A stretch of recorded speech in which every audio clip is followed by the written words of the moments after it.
hidden, forgotten. This is Harbor Town.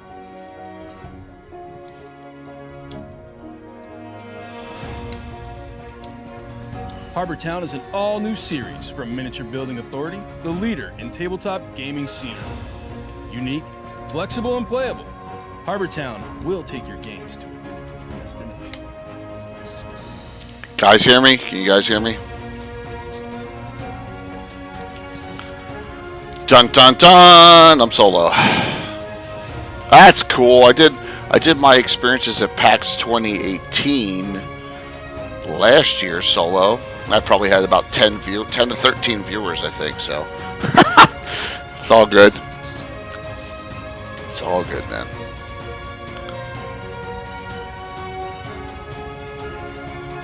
I've got to do my best to get through this. You can probably hear my voice.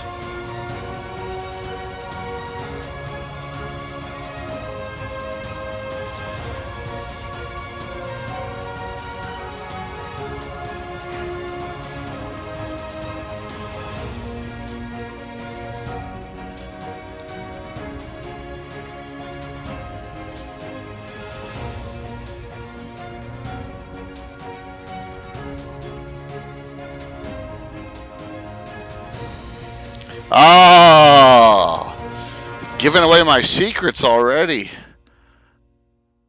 Haven't even gotten to that discussion yet, or those pictures. Well, I did give a couple foreshadowings, you could say.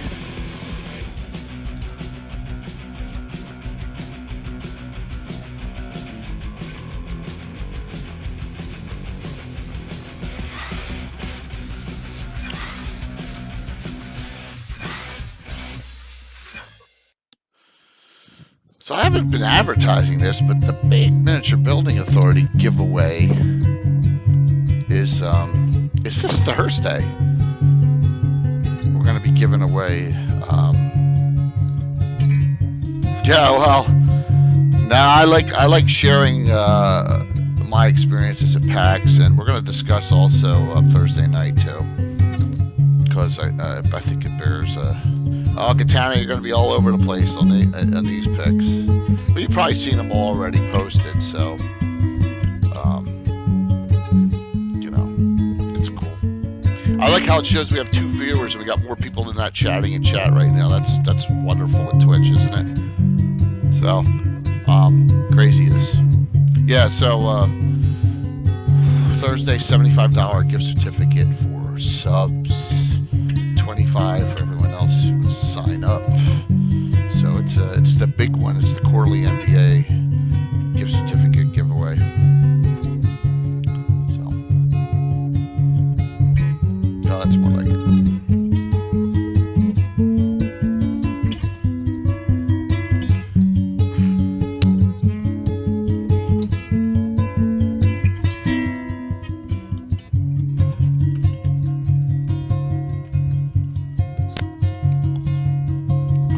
Guys hear me gulping too much, drinking liquids here.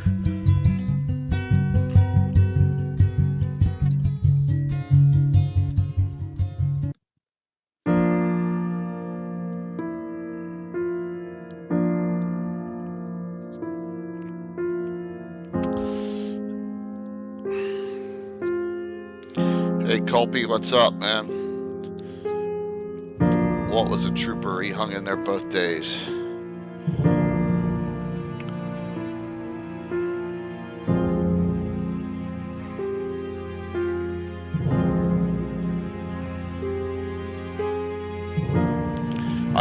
Well, I've been, yeah, you could say I've been putting that kind of stuff, just, you know, was a lot. So,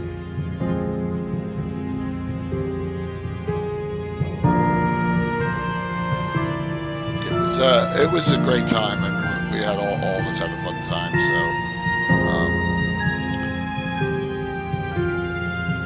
so, sorry guys, I'm responding to, Carlos Lysing, message on Facebook. I want to talk about that too, Jason. I saw you on, so hey, Walt, what's going on?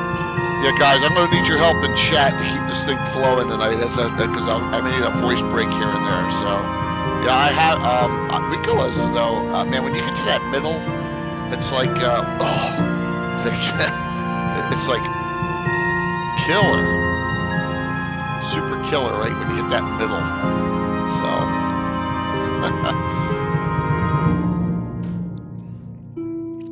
Walt and I were talking a lot about what we got up now, Trials of the Legion, which we're going to start in sometime early 2020. It's going to be a lot of connected adventures, all in the Shield Lands with the adventure group, the Legion. Now it's going to be all over the Shield Lands. And I told him what my idea was for the ending of that. He was like, awesome, rock and roll with it. So, yeah. So, shh, don't give away anything else, Walt. Come on, man. Yeah. Look, you got me laughing already. This is a big week because you got Legends of Lore comes back Wednesday, our game Thursday, and then Tim's on Saturday. So we got a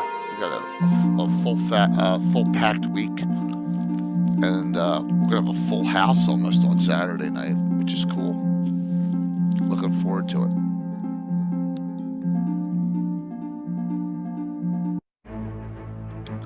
So here we go. This is what we'll see Saturday. A little bit of Tim action.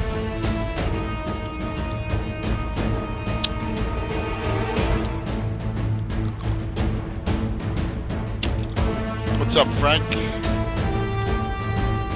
See Greg on, Jason Zavoda, Catano, Ross Nante, David Leonard, the Dorgrim's on. So it's easy to spot you guys. That's what. Another good reason why I put all the people who have input in the Greyhawk in the VIP section. I can find just real easily too. So in chat, it's good. Oh yeah, City State's next Saturday night with Chip Yami. Hey, cool man, Frank. It's also you saw my post to Luke Gygax. Did you see that? Yeah, he's I don't know. It didn't sound like he was begging for people. What's up, Rat?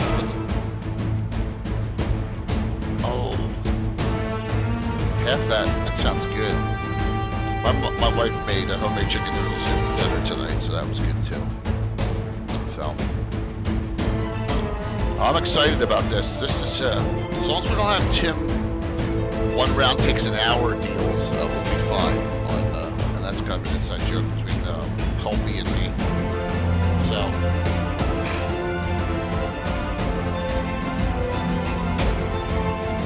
Monsters and use their psionics. Anything if you use their psionics, it's nasty. Like, what's that? Is it gray ooze or is it black pudding that has a psionic? It's gray ooze, right? I think it's a gray ooze. Hit that psionic attack. Bleh. Yeah, that's a lot of fun, let me tell you. Oh, look at this. 2 picks with Gitano in it right off the bat.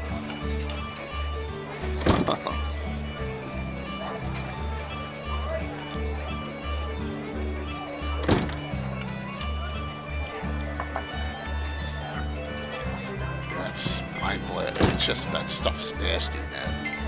So welcome everyone. Said I'm running solo tonight, so bear with me. I got voice issues, DMing and talking so much. Someone mentioned Juggernaut.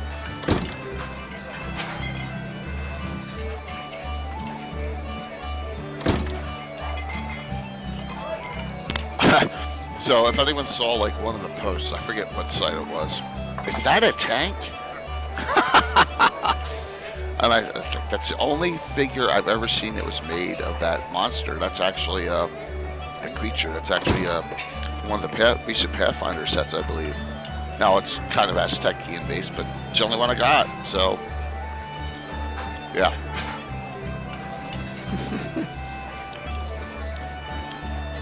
Rock and roll.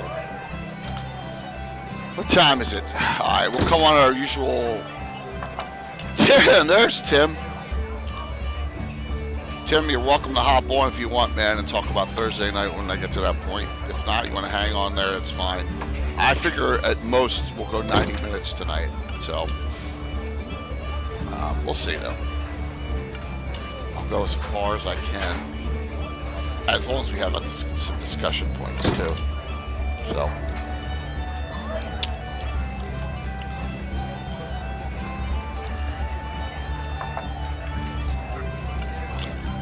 Isn't it great that you can just pop up Tim's head anytime you want now? You know, that's like the top. I can't think of a better benefit for a subscriber than putting Tim's head across the screen. Yeah. Thanks. You got my head with WA on it too, which I guess I don't know if that's a benefit or not. So, yep. All right, it's 7:29. That means I come on a minute early tonight, like usual on these evenings. So, hey, good evening. I am a burnt out J, aka Lord Gazumba, and thanks a lot. Wow, we got a decent amount of people on tonight. I appreciate it. Normally, stuff I do while other people are talking is so bear with me. I got my laptop right here that I'm chatting on. So, it was a DM night, David. Unlike GabbyCon, which is going to be really cool, this was a DMing extravaganza. Starting with Thursday night, which I count as part of this PAX experience. So so in the lower left-hand corner, I had Thursday night picks from that compiled between what Tom took and what the ever mysterious, they call me Tim, took together in a little story. And then I had PAX Unplugged, actual games picks, and people I met. I don't take a lot of pics when I'm wandering around the convention. I probably should, but I'm not that kind of guy. So I have all the gaming DMing coming up, and for the two adventures I ran. So, hey, Heterotic, good to see you. So thanks for hopping on tonight. Let me get caught up here. So I got, Gitano will know, and Walt will know this person. We got some new, we get caught up. Enforcer Lackey, who's a great guy, who's there running the Alexandria RPG Library. That's he, following us. And I believe this one is either Howard or Josh. I'm not sure which one. It's one of the two. It's my guess. So we got two more followers from that. Yes. So we got them coming on, and then got a little more upkeep to do here. So this was a fun time. So 2018, I had no idea what I was getting myself into because I never run anything outside of my group really ever. And so Brian Blumkotz has always said you were like a newborn when you were discussing it last year. And I think this year it's been I wouldn't say grizzled veterans, but I did Gen Con, and Gen Con is as big as it gets, and that was a 10-hour session, 5 for me and 5 for Carlos. So I think we got to the point now where I knew what to expect. Got in there, and Walt, of course, was assisting, and so was Bill. Bill the Master Crafter was there on Wednesday, and that really helped me.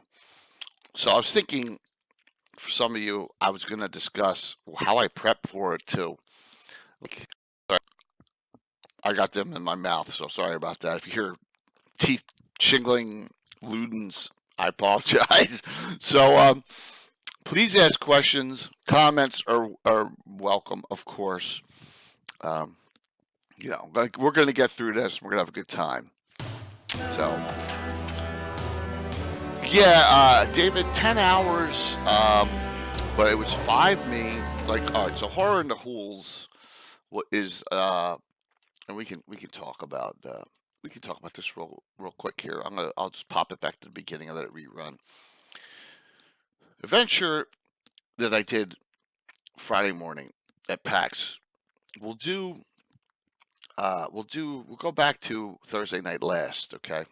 So, Horror in the Holes was a creation of mine and a suggestion of mine to Carlos Lysing. Let's do something together at Gen Con. Carlos goes, yes. And what's even cooler, let's publish it down the road. I'm like, cool.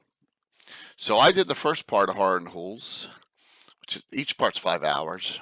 And then we took an hour break. This is the Gen Con, and Carlos did 5. So that's Carlos's part up. I just wanted to show everyone his part. The horror. So what I have done is we ran that for guys at Gen Con, and then I ran my part 1 on the Greyhawk channel at the Greyhawk Hostel. And this is the 3rd time I've run this. So I got this down, and I'm going to run this at GaryCon as well. So, and there's a picture of myself taking it. Gaetano on the left, looking very intelligent with his hand up. and Walt Colby and Bill Haley, Bill the Master Crafter, we're all there prepping, getting ready, got the terrain up, got the table number 1 in the free RPG library. Oh, no, same players? Nope. Hey, Thunder, what's going on, man? Good to see you. So, and look at that. A suggestion of someone, get yourself a banner. I got 2 of those. I'm going to have one grommets, one not. Hey, well, what's going on? I don't know. I caught the I talk too much crud. So I'm chewing on some lozenges here. My son was a little under the weather. The banner was an awesome idea. It's only 1.5 feet by 3 feet. And it cost me under $7 on Vistaprint to get that thing. It's vinyl. I mean, it's a no-brainer. So, as you can see, it just, and then I got a permission at PAX from the RPG manager there to put it up on the wall whenever I DM'd. And I was like, super cool. Plus, we had about 100 cards to hand out. And that was awesome as well. Had all my screen customized up like I do, you see every Thursday night. So we had a lot of advertisement. Plus, Walt would get up anytime anyone outside the game would come over and be interested and talk to them, give them a card, talk to them about what we're doing. So it was cool. And if you notice that the terrain is it's the older terrain, and if you ever watched what the Greyhawk channel production from Gen Con, it's the same damn terrain because I didn't take it out of the box because we don't. This is older stuff that Bill made for the most part. I don't use it that much anymore. There's an NBA piece in there I take out, and then there's this hitching post for whipping people that he made. We take, but this is old trees we don't use and old Hobbit mounds, and so guys, welcome and hello to everyone. Hey, I'm looking forward to your input and questions. So, Horror in the Holes was cool. And we had a last second guy sign up as well. I had David Leonard. I'm sorry, David. Sheesh, listen to me. David Burke, who was played in my group last year from the affiliate Old School Gamers group, Gaetano, and then I had a gentleman named Rob who was from Tennessee, and Walt and Bill played PCs. NPCs, or you could say they were PCs for that. So one gentleman was from Tennessee, and we got a real funny story about that too that I found really pretty unbelievable that that someone how small of a world it is sometimes. We had a I'll tell it in a little bit, but so. Horror in the Holes was a good run again. I really wanted to master these 2 because I'm going to do both these at GaryCon, and of course I'm scared at the death of GaryCon because I've never been there. And I know I see Frank's on, and Frank's in part of my it's going to be a vital part of our presentation seminar that we're doing. So I want to have my shit down for these 2 adventures. Yeah, Rob was from Tennessee. Yeah. Thanks, Kitano. He was a good guy, and he was like old school. Oh my God, old school, great. So the first game I put it out to the free play, sign up for some extra slots. The second game was already filled, so the higher level one had filled up already. This one was for levels three through 5. And we ran, and here's some scenes from it. This is, of course, the I have a large croc in the middle of the swamp encounter, and then I have the larger one popping out encounter, scaring more of you, even greater. But here, Rob did something. Yes, of course. Yes, I do, Thunder. That's a great question. So I'll tell you about that in a sec. Of course I do. Absolutely. This part in that middle was there's a track. So the whole adventure basically is this. The whole marshes have encroached on the Dun Mountains. There's bullywug. You get there. There's bullywugs attacking the village. Okay, and these are halflings. Let me just go back a little bit here. Okay, these are halflings. And they have a guardian, and Will knows what a guardian is, of course, because he 5E'd the guardian class from the Dragon magazine. We use the first edition guardian with some minor changes in it. Town has a guardian. Most of the town, 2/3 of the town the swamp has sucked the town down basically as the swamp gets larger and larger and larger. No one knows why. So just think of that as like 3 hobbit holes. There may be more visible, but there's swamp to this as we go to where that hand is back. And you see your bullywugs and your giant toads attacking you. The party shows up and they have to help the halflings, and we have Guardian. Yeah, well, Guardian is a great class. So these characters are all PCs or NPCs you may know. And what I do, like I said, I wanted to share this with any of you who are ever thinking about it. It's not that hard to do a convention. It's probably harder in my style because I got to bring all this stuff, right? But what I do is the following. I put together a scenario pack for what I'm DMing. Okay, this is a lot of pre-work, but once it's done, it's done. All right, so I have the adventure in my binder, and we'll talk about that in a little bit too. I have a travel binder with my custom rules in it and all the crap I need, right? So I take this with me and show it all, put as much adornments as you can on it. There you go. PAX reference, cool, okay. Have your adventure over here on this side, have my fumble tables, have all the other stuff, right? Got the adventure here that I'm running, but what I've done is, this didn't go, this is a master list of my DM screens that I do, and then all the characters. Now, I always put extra characters than I want, for 2 reasons. And guys, please, if I'm boring you with this conversation, let me know on this. But I think this may be good just to tell you what I do, and you guys can adjust it. Yes, the fumble tape. We had some bad ones too, which was really funny. So these characters are based from levels 3 to 5. Most of them are 4th or 5th. You have okay, so everyone knows Fritz. Well, guess what? Katana played Fritz. All right. You have Fritz Winchester, Erebus, all these characters that you may have heard of. Theon, Millicent von Kessel. Everyone knows Millicent, right? My NPC dual wielder who, now I made some minor changes. She's not fighting Basilards. I don't want to confuse people that much, so I just switched to the short sword. And have the character completely, this is all in my handwriting. So if you take a look at Fritz, this is not the Fritz, the true Fritz NPC in my campaign. This is the Fritz for the convention. Now, you got to streamline some things down. You don't want to give these guys too many items, too much to think about. But I have a background story on the sheet as well here, so that they can read that and discuss the background story. Now, high-level characters, I kind of gave the story out on the second group.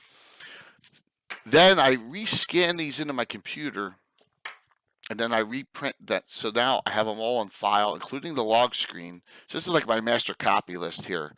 And then whenever I need them for a convention, I print them all out. Oh, by the way, cardstock, guys, cardstock paper. Not you can't like you see, hear that? Cardstock paper is the way to go. A good suggestion. Um, so I have that group together, and I get that grouping, and it's good to go. Print it out, get it all set, make sure everything's in the book that needs to be in the book. Had to pull out, don't want to overfill this too much. But get your custom rules that you need, your custom spells that you need. That's all right, Jason. What's going on, man? I got a big question for you at the.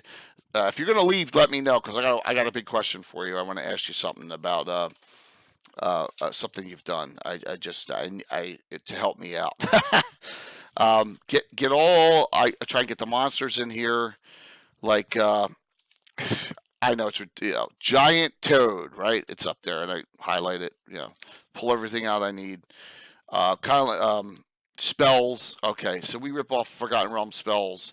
So I look at it if there's a 1E 2E player and he's an Arcana guy, he ain't gonna know what we use Snowlock Snowball Swarm is, right?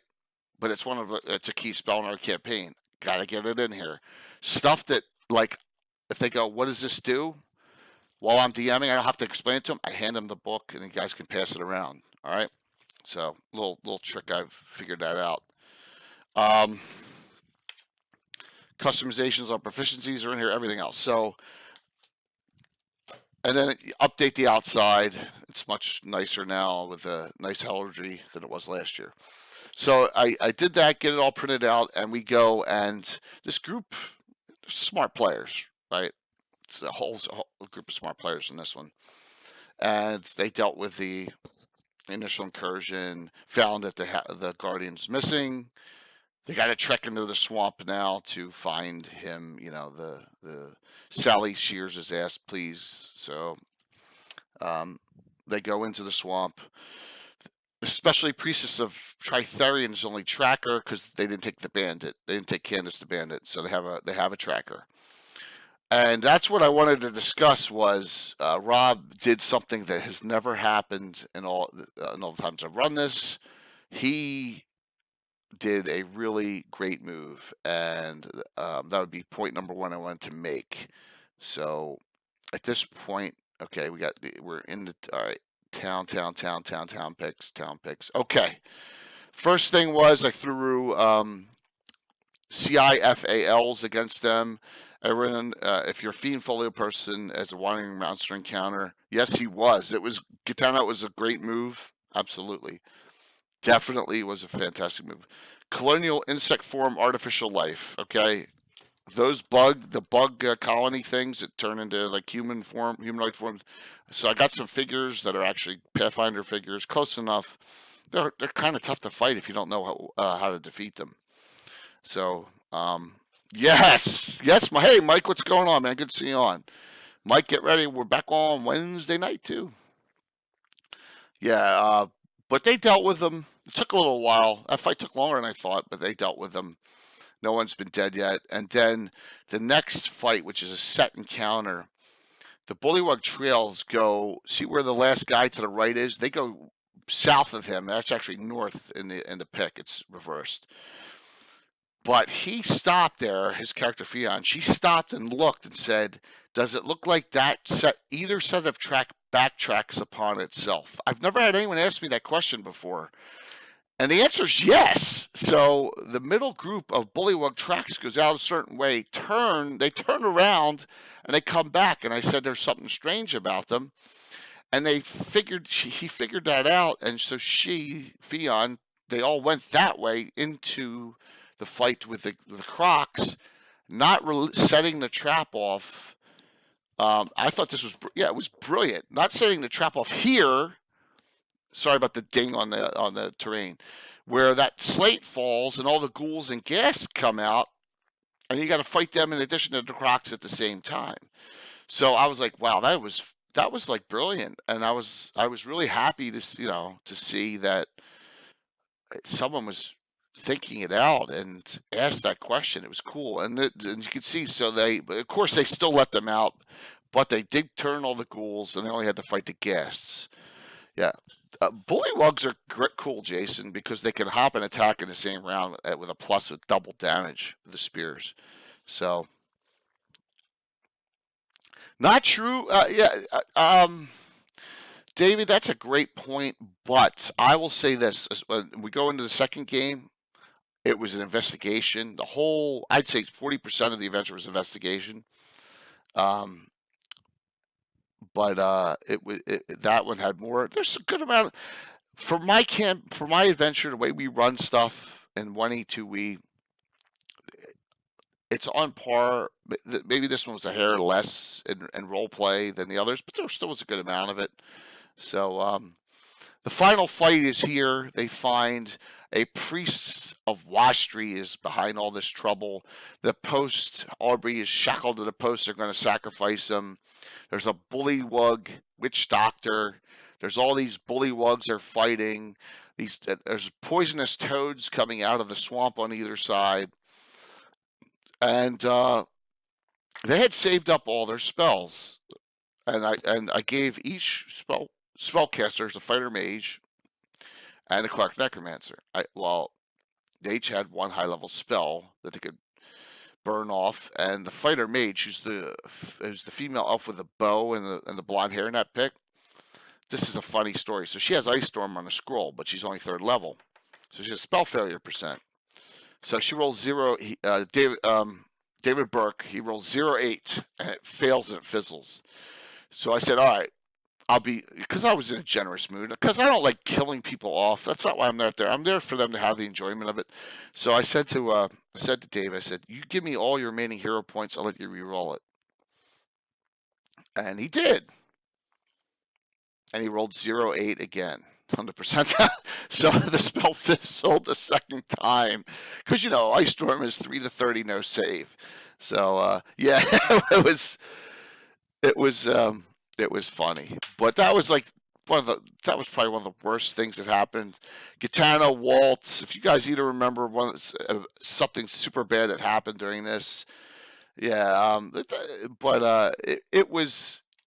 Let me hit back to this, and we'll go to some other things. Yeah, it was a fun adventure.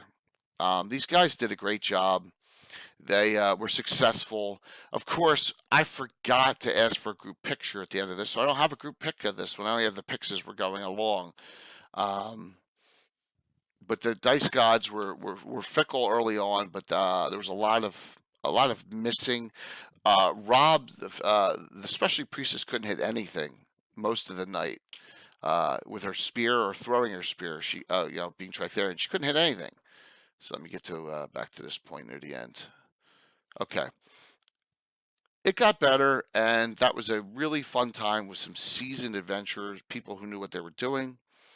And Rob was from Tennessee. He was very excited about all the customization we did on rules, because he said he thought that his game was getting a little stagnant with it. And I said, well, that's why you gotta evolve in the game. That's what you have to do, and that's what we've done. So by the way, the NBA piece is on the far left. That ruined shack is the miniature building authority piece, and the rest of it's all crafted. Okay, here's another funny story. Fritz was triumphant. Oh yes, Fritz. We'll tell that story in a second, Gitano. Absolutely. You see the swamp on the right, the black swamp? This is a funny story. So that's called Boggy Creek, and we call it for that for a reason. That's one of the first pieces that was ever crafted. It was actually crafted by the other Bill, who does not play anymore.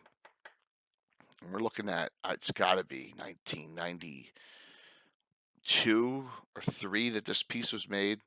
One of the first terrain pieces ever. It's a nice job, but it holds a little place in our heart, so I bring it out. Well, it's got a little hut made out of twigs, and it used to have a little angled paper roof on it, which is long gone, but the twigs are still there on the one side. And Walt said, yes, Boggy Creek, you got out Boggy Creek. And Rob from Tennessee, there's a picture. You can see the twigs in the upper left hand corner of Boggy Creek, and he says, looks at this, goes, you know what the Legend of Boggy Creek is? And I said, yeah, it's a movie from the 70s about like the Swamp Man or Bigfoot or whatever. And he's like, oh my fucking God. No, I talk about that movie all the time and no one in their life has ever knows what that stupid movie is. And then he goes, well, my best friend worked and lived in Boggy Creek and worked in this store that had the stilts, and it was like at the edge of the swamp. And I'm like, that's the freaking hut we have on the map right here. So how much of a world is it? A small world that his friend worked. I mean, I just couldn't even believe that was the ironies of things. I mean, it's crazy when you think about it. Someone knew what the hell Boggy Creek was, and someone worked in the hut we had on our map on the terrain. I just crazy stuff. Cosmic event. So also Fritz. Everyone knows how much Fritz Winchester's hated. Fritz snuck up behind the bullywug witch doctor and major backstab.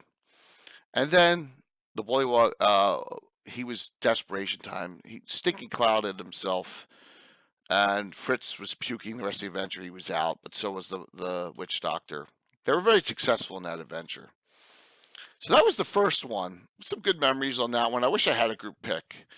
So we're scanning through.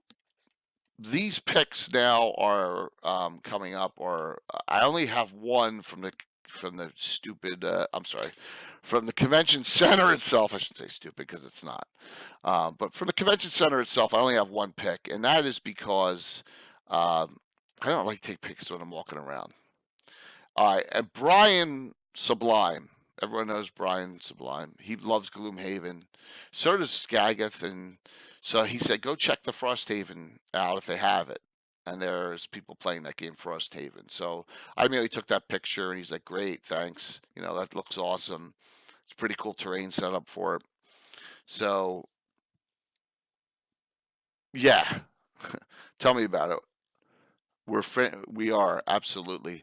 This is a picture of the guy bending down his Slug. If he comes on Slug DC, he's a subscriber. He was on Thursday night, and his guys from the South Jersey Discord, and we met them at the Field House on Friday night after we gamed, and then Anna came and was hanging out with us as well, along with some of my non-gaming friends. Were there too, and there's Walt with Anna sitting at the table. So we had a nice group there on Friday night. So we hung out and we're talking about stuff. You know, my one friend busts my stones all the time about D&D, but he was there. So what does that tell you? And it was good to have Anna hang out with us there. She was working the show all day, so didn't see her that much.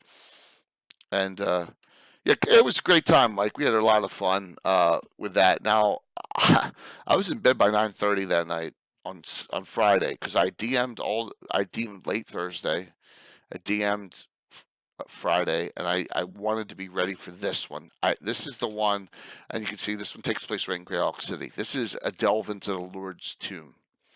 Okay, I wanted to be ready for this because this one I had run 20 some years ago in our campaign. And look, I have a picture of the group on this one, and there's a lot of younger kids in this. So I have two fathers. I have Howard and Josh, and they bring in their three sons. You know, Howard's son Josh. Howard's son Aiden, and then Ethan and Bryce were. Hopefully, I got that right. I didn't get it backwards. Gitano were Josh's sons, and so Gitano was there. Now look at this. Is this dedication or what? He's got a nicer. He has a stratagem. Gitano has a stratagem binder with all our logo symbols on it, and some others from Greyhawk. Is that not cool or what? So, yep, it was an awesome. It was an awesome thing. So, sorry, I'm gonna pop another one while I continue on this. Yeah, it's great, and that's a stratagem. Oh, I gotta poke my head in there. Let's get a pick. So, and that's a stratagem binder, guys. It's I've given a bunch away of them before. I think that's how Katana got his. I use it. Um, you can put whatever you want inserted. It's wet and dry erasable. So I have all my first edition stuff on it. It's downstairs, so I can't show it to you, but it's cool. And I switched the pictures out. So I actually have the picture of Greyhawk City instead of the Salt Marsh picture there now for the next day. So I made some changes, some things. Had to use the bar scene. So we're at the Green Dragon Inn. McRunner, thank you so very much for that. Please, guys, once again, feel free to ask anytime. Now, Jason, that's a good question. It's all different stuff. Good question. And once again, look at the banner. Is there anything better than that? All right. There's a mix. It's 3 or 4 different things to complete this. Actually, more than that when you think about it. I'm gonna put this on. No progress, and that way I can go through it and not have to go back. Okay. So now it should not progress, and I got to manually progress. All right. So if you look at this, it's a piezo piece. I used this Thursday night as well. This one. I have a whole bunch of them now, and I have them for different setups. So, do we have spectators? Yeah. This day, Saturday, is packed. Let me tell you something. When I got there Friday, and Roll will tell you, and Gattano will tell you, the free RPG line. So this, remember, I have a pre-sign up through. You did it on Board Game Geek. Good. That's a great point. Great point there, David. Through Board Game Geek, we have a sign up. And I was events number 2 and 3. I had the Prime table number 1, and the free RPG library right there. So we had a perfect spot. We had this day, Saturday, ton of people coming through watching. A lot of them, including the Kobold Press was there. Kobold Press guys came over because they were in the opposite side of the room. They were there too. Had some names you may know. They didn't in that room as well. Some other streamers. They're all 5 years. So it was a great spot. So all right, Jason, here's your question. There's Miniature Building Authority on this. They're old ceramic pieces they made like early 2000.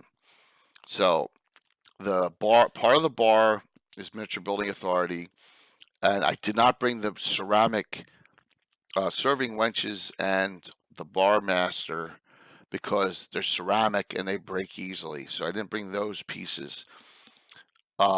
Some of it's WizKids, the bar set from WizKids, the Rusty Dragon Tavern box booster, including the one of the serving wenches and the dancing girls. I didn't take the custom painted ones that Bill did. And then a lot of the pieces Bill made, cut up, are high density foam pieces that he made. Including the long table in the back. All right. And then there's another picture of it down below from to the left from Thursday night. Okay. There's one piece that Brian Sublime, he 3D printed. He asked me, hey, would you like a bunch of stuff? And then Bill Campaign. I was like, sure. It's got a banding on the top of the table. It's 3D printed. It's really nice. It's the only one Bill has painted so far because he's working on Reaper stuff. And we're going to slowly replace some of the other stuff with those. It's nice. So 4 different sets of things plus characters to get that going with that. And you can see here on the picture below up on the lower left from Thursday night, you got all the player characters. You can see the one serving wench holding the plate in the back. I'm sorry if you're using the word wench. That's just what the figure's called. That's a ceramic figure. And then you can see the serving girl in front of the bar, the blonde. That's a painted figure by Bill. That's like a deep cut from WizKids. So there's a mix of all different sorts of stuff to get the bar scene. It's a great question. Thank you so very much for asking that, Jason. So, are you doing okay so far, guys? I'm hanging in there. So, I have the look of confusion on me. There's Gattano and Josh, and you can see Howard's head in the corner. So, cool, man. Thanks. We try and expand on it. Like I said, I use different bar scenes. I have one just for War for Harby. I have I have a lot. I even have that Night of York headquarters coming. You'll see that. Now, they go there in this adventure. I just don't have room for it, right? And I'm not going to do scene changes all the time. All right. So this set, I put together 9 characters. I ran this. I don't know. It's got to be 20 years ago. This is an adventure, a homebrew of mine. I kind of ripped it off from a TV show. I kind of, if anyone watched Buffy and Buffy the Vampire Slayer and Angel, that's where I got the idea from. So how many things are unique ideas? Did Gaetano play the villain? No, Gaetano played Abdul Amir in this. Tim's dad, John, has Abdul. Okay, here he is. Once again, I have master copy list here. A nice picture of him. He's a half-elf clerk mage. He's a lot higher level than this now, but for this adventure, he's 7/7 clerk mage. Awful good half-elf from Ekbir. This is the one that's the boyfriend of Mariel in our campaign. If you saw the fundraiser last March, Abdul played. Okay? Yeah. Cool. Yeah, and you had a lot of fun with him, man. I gave him a lot of.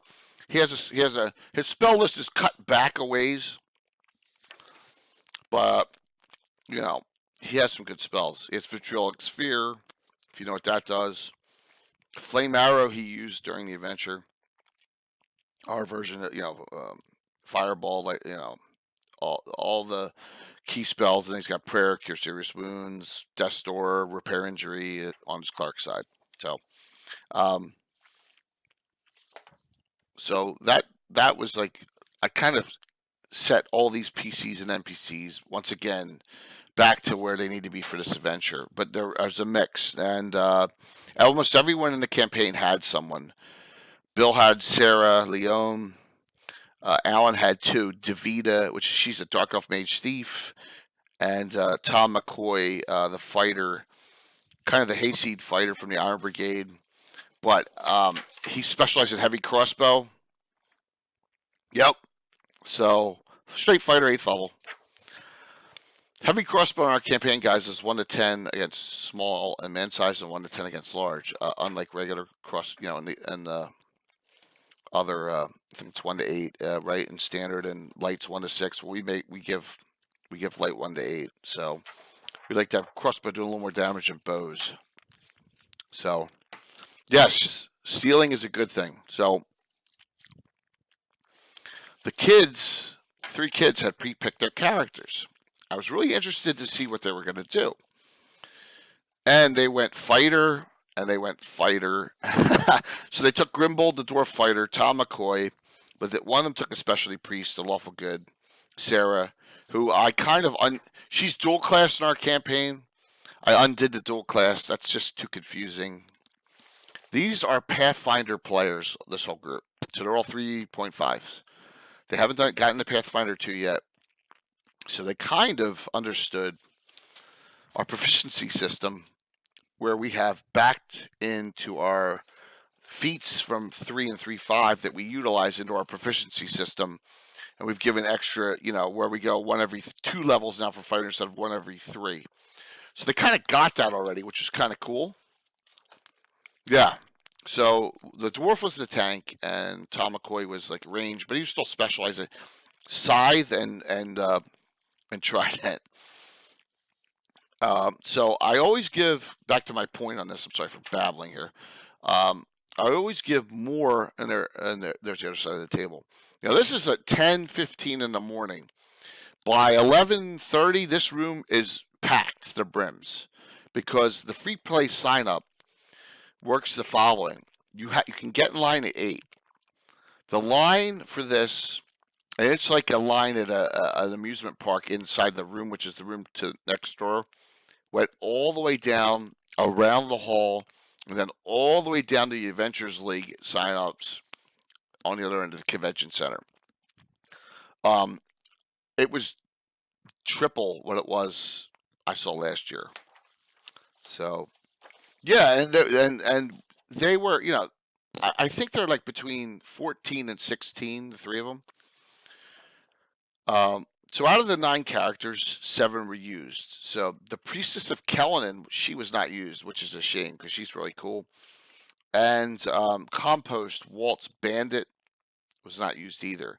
But Josh, the father here, this is a funny story. He wanted to play Tom's gnome straight thief, and I cut his name off, guys, because I didn't know who was going to play, and I had to prep.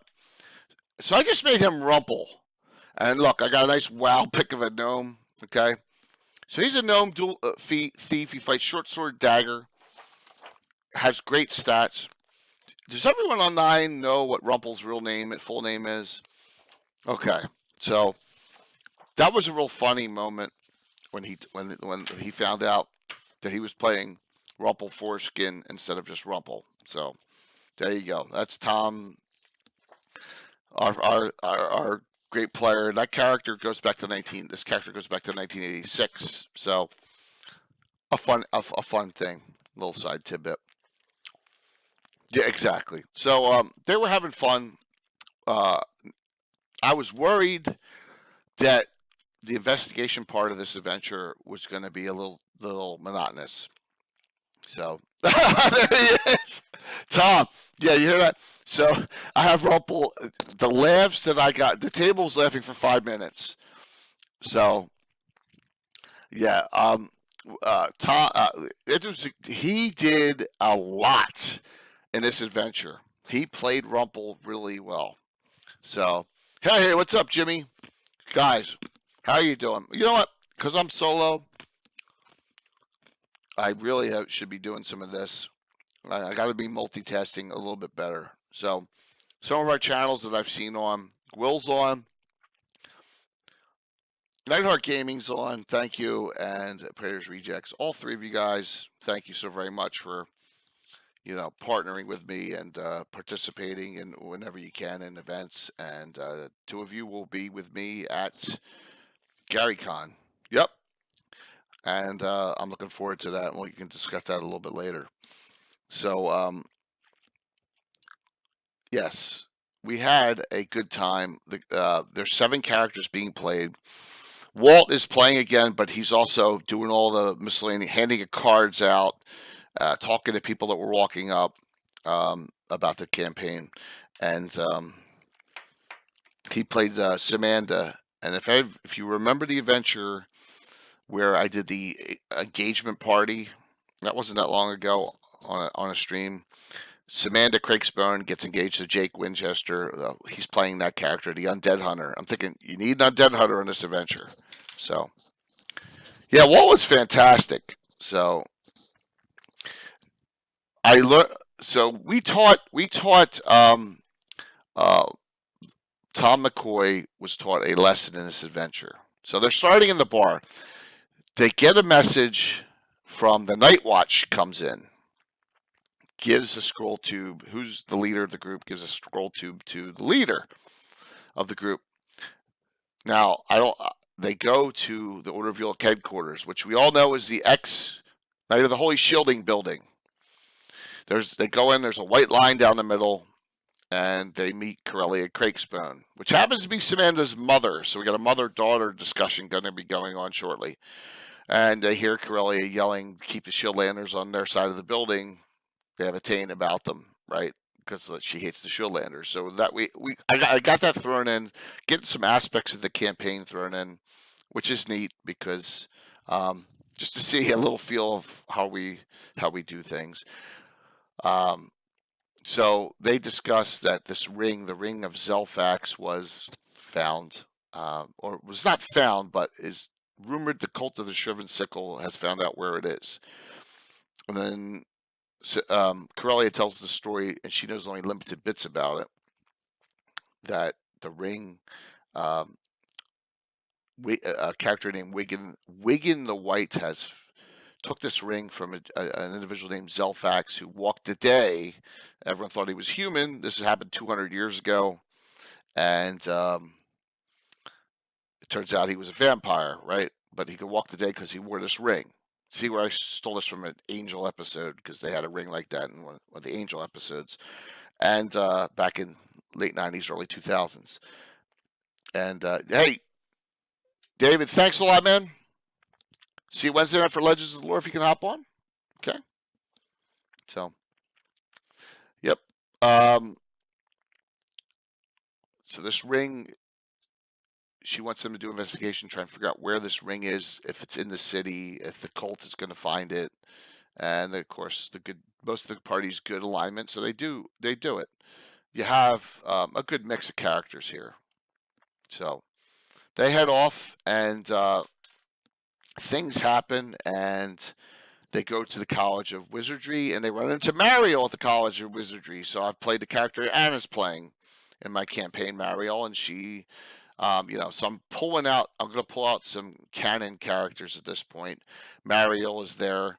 They get information from Mariel, who had talked to Jawal Severnane and got some information, and they figure out that there was actually a battle at the Royal Opera House on stage between these two. It took place because the natural light comes through because Estrella, this is 200 years ago, Estrella Chamfarel, who's a human, was singing on stage at the time, and that kind of piqued their interest. So I wish I had one pics of as they were heading from the College, the Guild of Wizardry to the Royal Opera House. Tom McCoy gets kind of, hey, come here. Someone tries to bribe Tom to get the ring off if they find it. We'll pay you 20,000 in gems if you give the ring to me. And that individual from canon is Karen Mandair, if you know her. She is a priestess of Earthnell who hangs out at Old Mother Grubbs. So she was kind of doing the bidding for the Cult of the Shriven Sickle.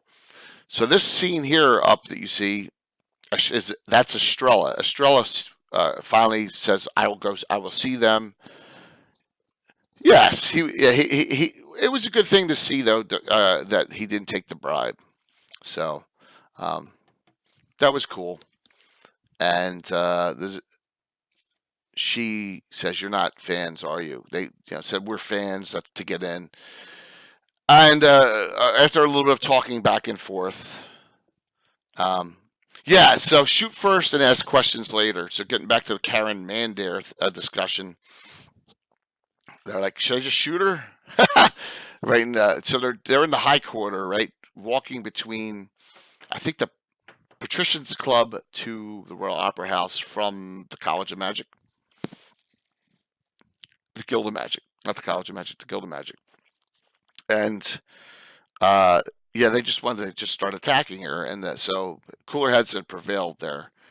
But she got, before they could try and waylay her, she went into the club, disappeared, and they couldn't locate her, so they moved on from that point, and then they went to see Estrella.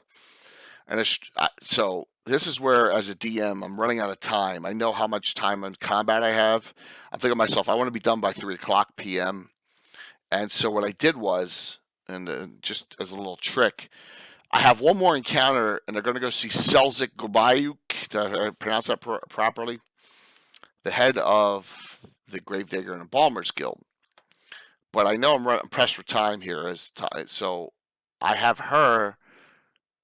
Estrella say, I heard from Selzik, because he's a huge fan, that they're in the woods behind the Lord's tomb, to the northwest of the Lord's tomb, is a secret entrance, and that this Wigan the White is interred there.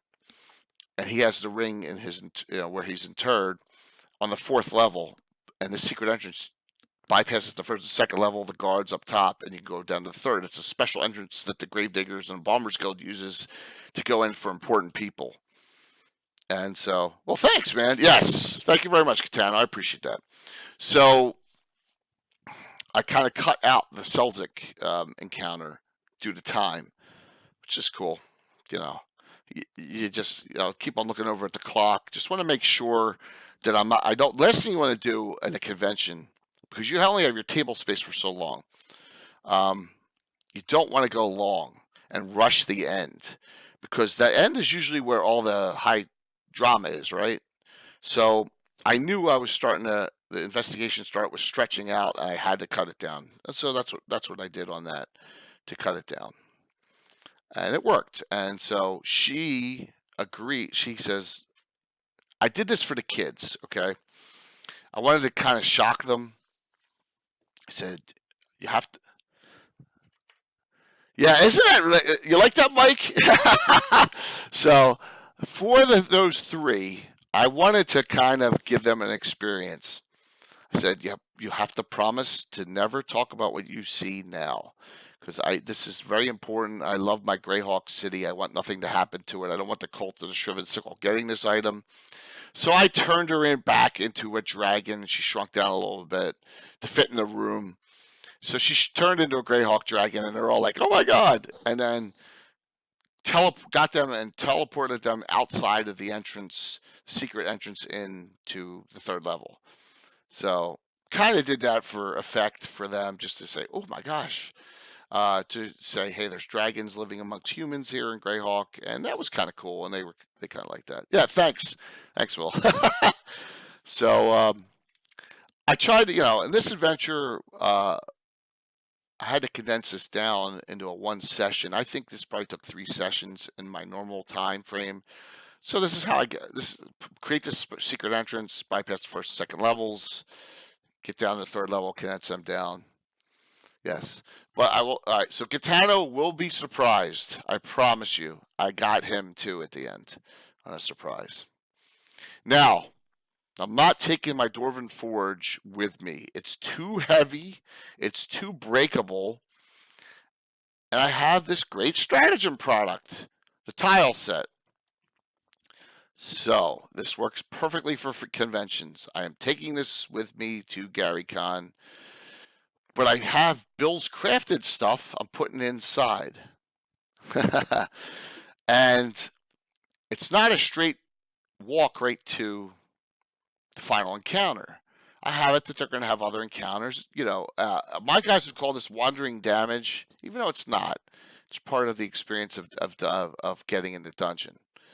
And they had some fun figuring out that they had to, go through Josh, Rumpel's character said, always go straight ahead. Straight ahead's the right way.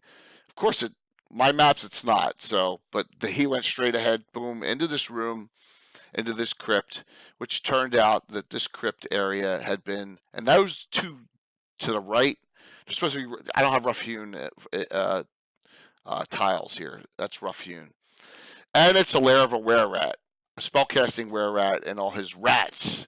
So this was a kind of an easy encounter, but I wanted to get them. I was glad they went there, get their feet wet. Yep, it was. Yeah, it's a great set, isn't it, man? Good to hear, man. Good to hear. And I've given these away on my on our streams. So the coffins are all made by Bill. And you can see these are all plastic old Dungeons and Dragons miniatures from the 2000s, and more of his were-rat minions start okay. Well, more of his were-rat minions start showing up. They had some damage, but they from a lightning bolt he cast, but for the most part they made it through. No problems. Some little minor damage. All right, so. The other room going the other direction, they open up the door. Everything's trapped, by the way. So Rumpel set one off. A blade trap kind of gutted him, 4 to 16 points of damage. So they were they're very careful. One thing I pointed out on Josh's sheet halfway through the dungeon adventure, I waited till he was about halfway through. You have a chime of opening with 6 charges on your sheet. So he started using that in the end. I think he used it 3 times. I was like, take a look at your sheets, guys. I've kind of given you items to help you out. And this is a room with 3 on each side, statues of mayors of Greyhawk. It starts with Zagig himself and goes all the way to the previous one before Naruf Gazgil. They're all there. And they found, of course, this is one of the ones I like, these finger hole traps. And Zygig's leg is a trap. You had to put 3 fingers in and mess around with the lock and to disarm it, or you would have lost 3. So the Dark Elf almost lost 3 fingers, but they stopped her, and they found a gem. It said a gift for you, kind of in the zagging humor. Gitano nailed that one on the head, and they found a gem with 5,000 there. And they thought they were all going to animate. They were so paranoid about them all animating because I put the figures up, right? They didn't animate. I wanted, so. And then this was like the tombs on this level. Walt's playing Samanda, and that's a pit trap. She fell right in it, and 2 mummies came out. And the funny thing was, guys, are you ready to be? Yes. Yes. You thought they'd animate too, Jason? That's funny. All right. So, yes, exactly, Tim. Exactly. So this was a good one because I went through, and these names were hysterical. I forgot. They were all named. A lot of them were named after like hockey players. Like there was the Turek, like Roman Turek, all sorts of different names. But I don't know. Okay, we'll see if anyone remembers who this was. But there are 2 mummies. They came out of the Van Peebles crypt area because each of the. Oh, I forgot one thing. As you can see, what the hell are all the dice? I forgot to pack my. I was going to use my miniature building authority. I'm sorry. The Dwarven Forge, I was going to use the doors, and I forgot them. So we had no doors. So I did forget something on the second day. So we used dice. I had to apologize. I actually did forget to bring something. Yes, no doors. I wanted to have doors up, but so the trap goes off. Mummies come out, and they have to fight the mummies. Not a hard encounter, but mummies are half damaged to all weapons, even magical ones, right? Non-magical, nothing. Magical weapons half damaged. So they didn't know that, and then Tom McCoy shot a non-magical bolt, hit it, and it bounced off. And he's like, "What? Why didn't that work?" And then one father said, "Was it magic?" No. So they kind of learned some things. So in this encounter. Yeah, and you can't see. She fell in the pit, so she hasn't, and she has levitation ability. Samanda, she hasn't levitated up yet, so you don't see her yet in that fight. There, now she's up in that fight. So they found they killed the mummies, and they found the one. There was a husband and wife, and the one was from. It said to my love Marie from Mario, and it was the Van Peebles sarcophagus. So if anyone remembers that actor, hey, more power to you. So we did that one, and then they found the secret door entrance down. One of those was not a crypt, but was a secret door down to the 4th level. So they made it to the final level. Same setup, the 3 doors, and they're like, oh, it's going to be exactly the same layout, and kind of was, but it wasn't exact to it. So all right, so anyone have any questions at this point, man, about like some do's and don'ts? I'd be more than happy to share with you some of the things I do and I didn't do. Bring your doors, okay? I got to pack terrain. Besides DMing and all the DMing information, I got to pack terrain. I got to pack the right figures. I got to get plastic figures in place of metal ones. I'm not bringing good painted metal figures to a convention. I got to get all the monster figures prepped. I got to get all the wandering monster figures. Got to have any contingencies if they go off course. We got to have all this stuff in our play style. So, yes, he was. Mario Van Peebles was in Highlander 3. Yes, he was also in Heartbreak Ridge. One sec.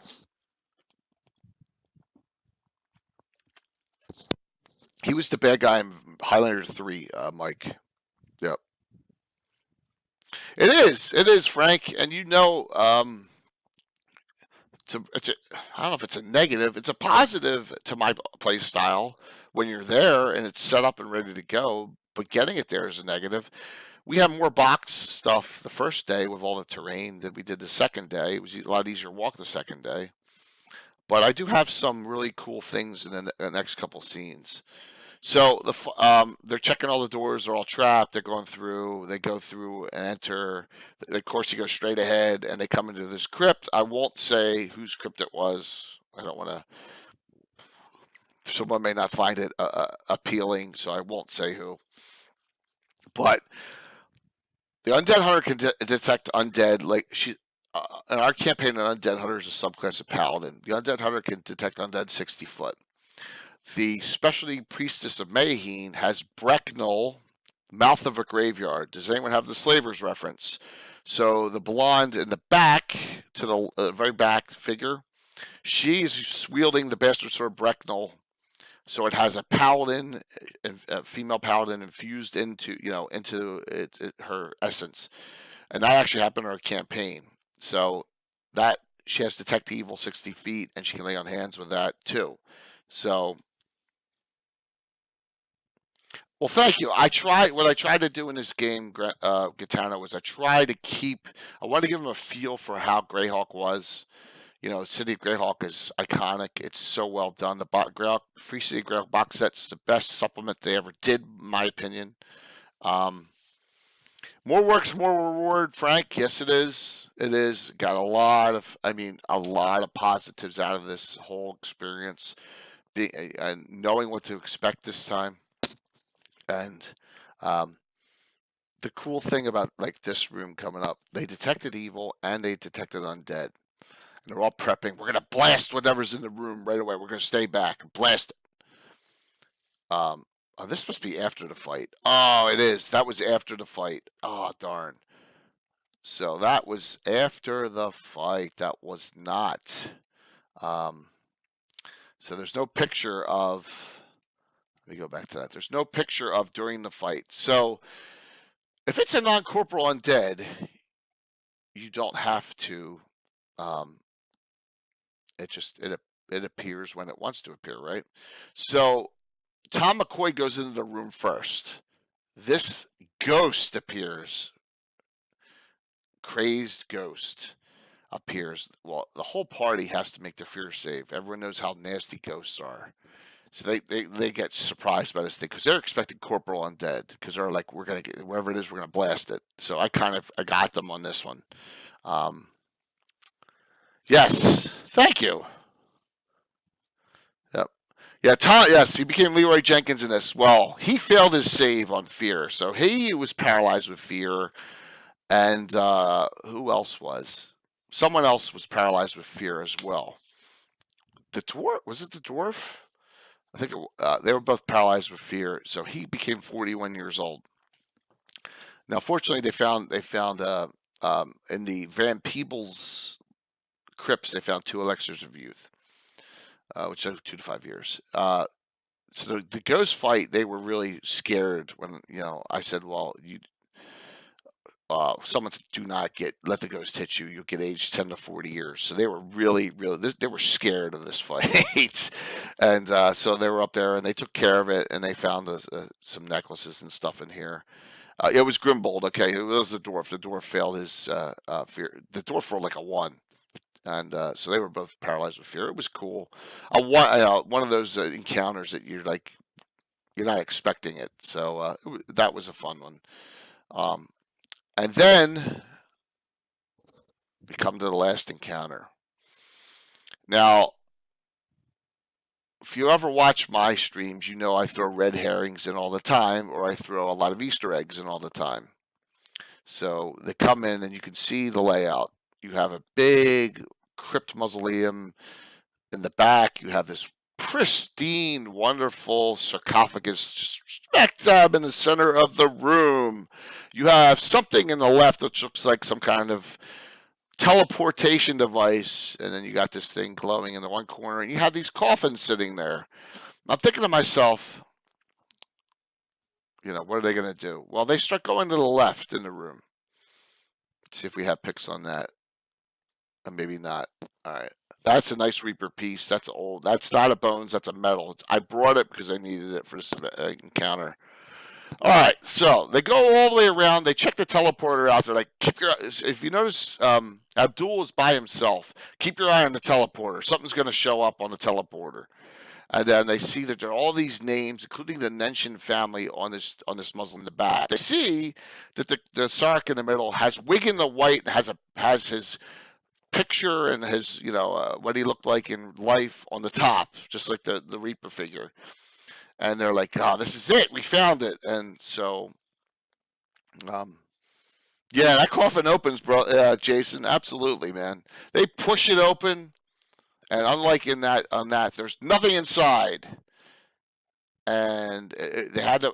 I see. I have the trap set up so they need like over 36 strength to push it. So all the fighters are pushing it, and they push it off, and there's nothing inside. That set off a trap, and all of a sudden I hear a grinding noise. Now, unfortunately, that opening that appears is sloped up like this, and in comes something. Now, they have been searching for undead the whole time in evil. They're like, boop, boop, boop, detecting undead, detecting evil the whole time. None. There's none at this point, right? So, does anyone know what that is? It's coming in. It's rolling. It's rolling fast. I got a picture of what it is coming up. So, if you're going to Gary Con and you want to run in this, please pretend you don't know. So, well, it's about to run over 3 of them. This is actually a figure of this monster, this creature. It's a mimic, and it's from a Pathfinder set that just recently came out, but it's the only one I've ever seen that was done. So, no, that is a actual Juggernaut figure. Boom. It's a Juggernaut rolling down. That's the trap that Wigan has set for his interment. It's a false crypt, right? So, room right down. If they fail their saves, they're taking 10 to 100.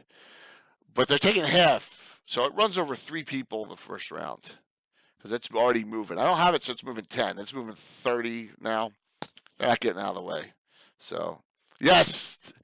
Now, when we ran this 20-some years ago, Abdul, who's off, who Katana's playing, in this encounter, dies. He fails his save and takes like 68 points of damage and gets crushed and killed.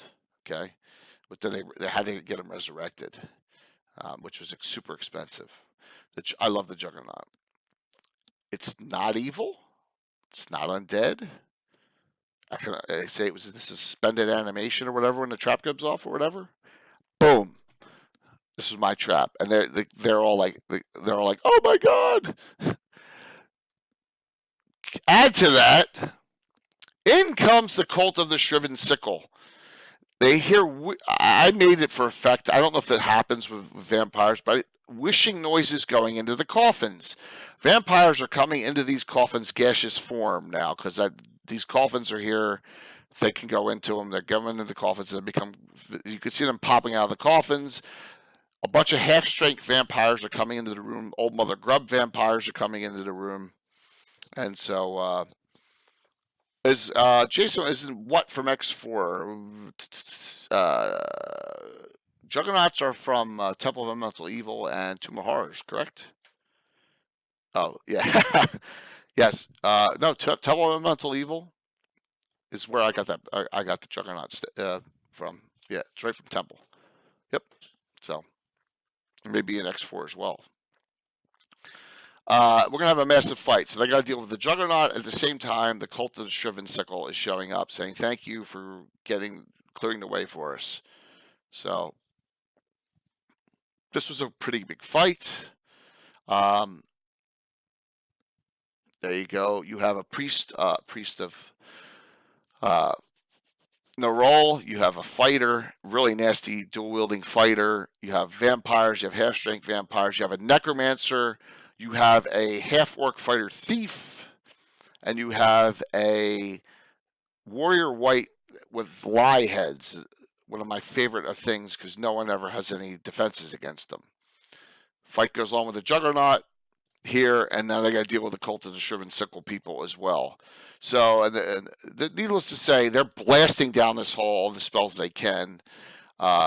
This is a very nasty fight. A lot of them were down in the single digits. It was a challenge. They have fumbles going on all over the place. the tide turned on one round. Now, I haven't moved the Juggernaut. I'm using the pseudopod's attacks. Rumpel almost made the key mistake of the night, and he says, oh, I'm just going to climb on top of this thing. It won't be able to affect me. So I said, make an intelligence roll, and he made it. I said, there's things coming out of the sides of it in some instances. This is before it started pseudopoding. He didn't try, so he was going to climb up on it, and I kind of stopped him from doing that. So there you go. Okay, Frank, Tomb Annihilation board game that WizKids painted for Wizards of the Coast, printed for Wizards of the Coast. Thank you.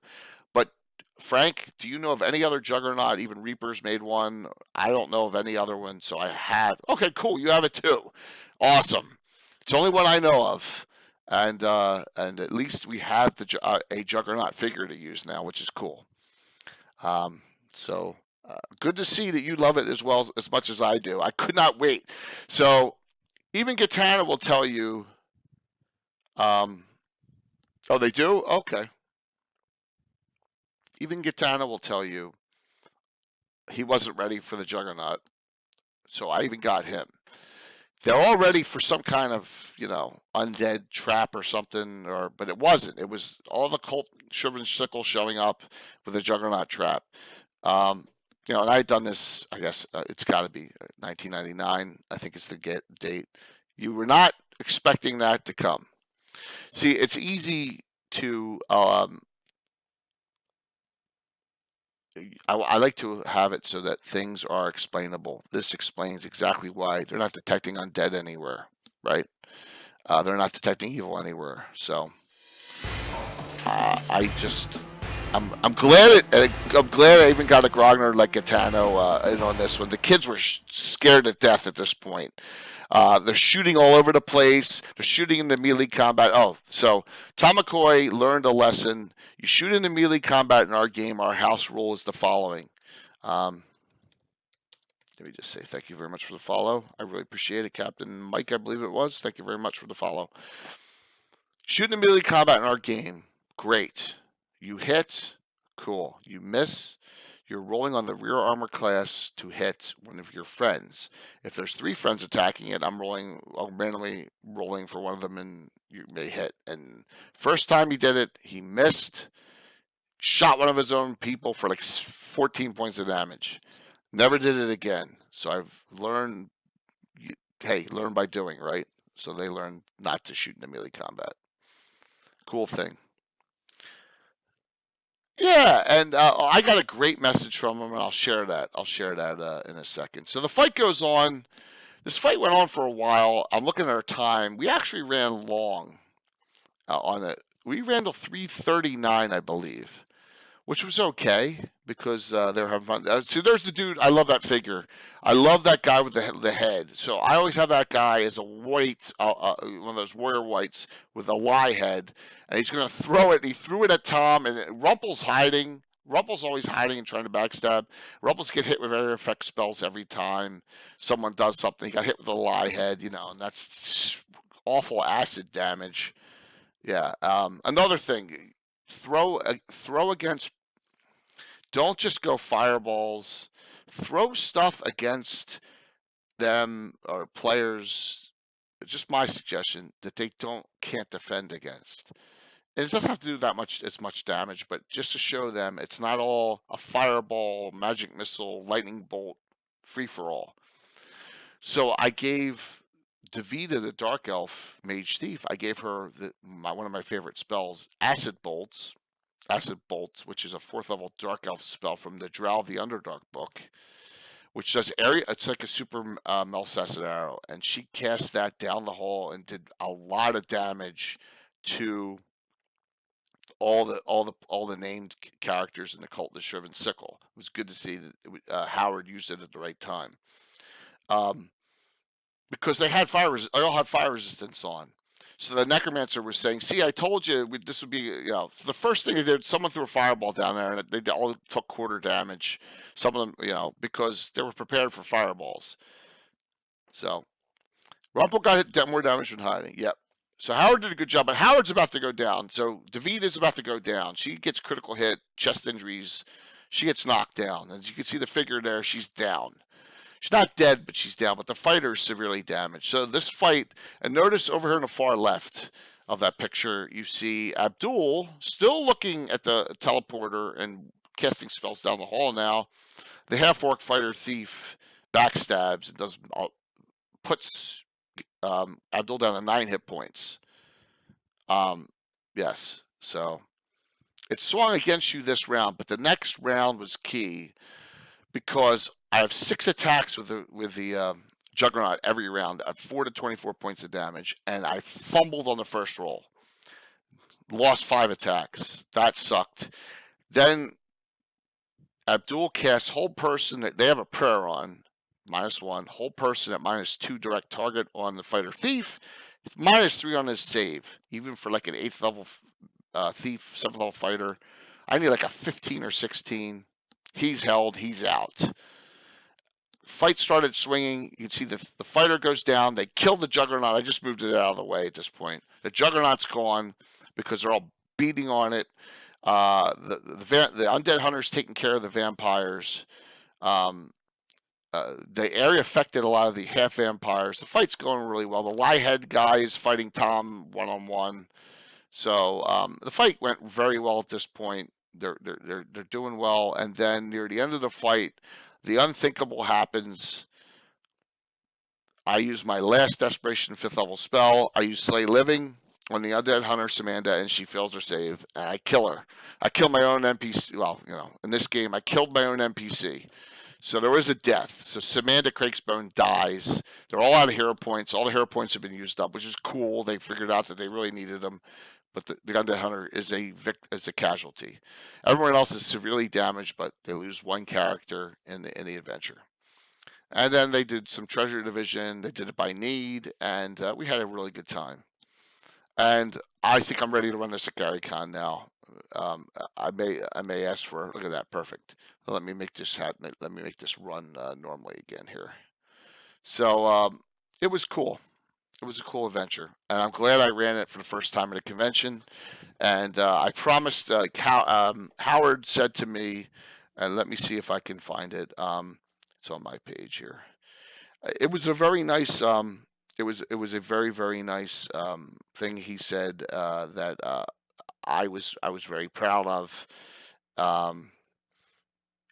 Basically, in the synopsis, he's well, I got it right here. Okay. So he said the following to me: "Great game, Jay. Everyone had a blast. Thanks for running such a smooth and entertaining session for the boys' first convention game. They're excited to con again." And I was like, cool. And I said something back to him. And I said, hey, if you want to, they didn't have to sit in that line waiting for free play because they had pre-signed up. We did it through the old school gamers of Philly area. So, they didn't have to, they were already signed up weeks ago. And I said to them, you want to do it again next year?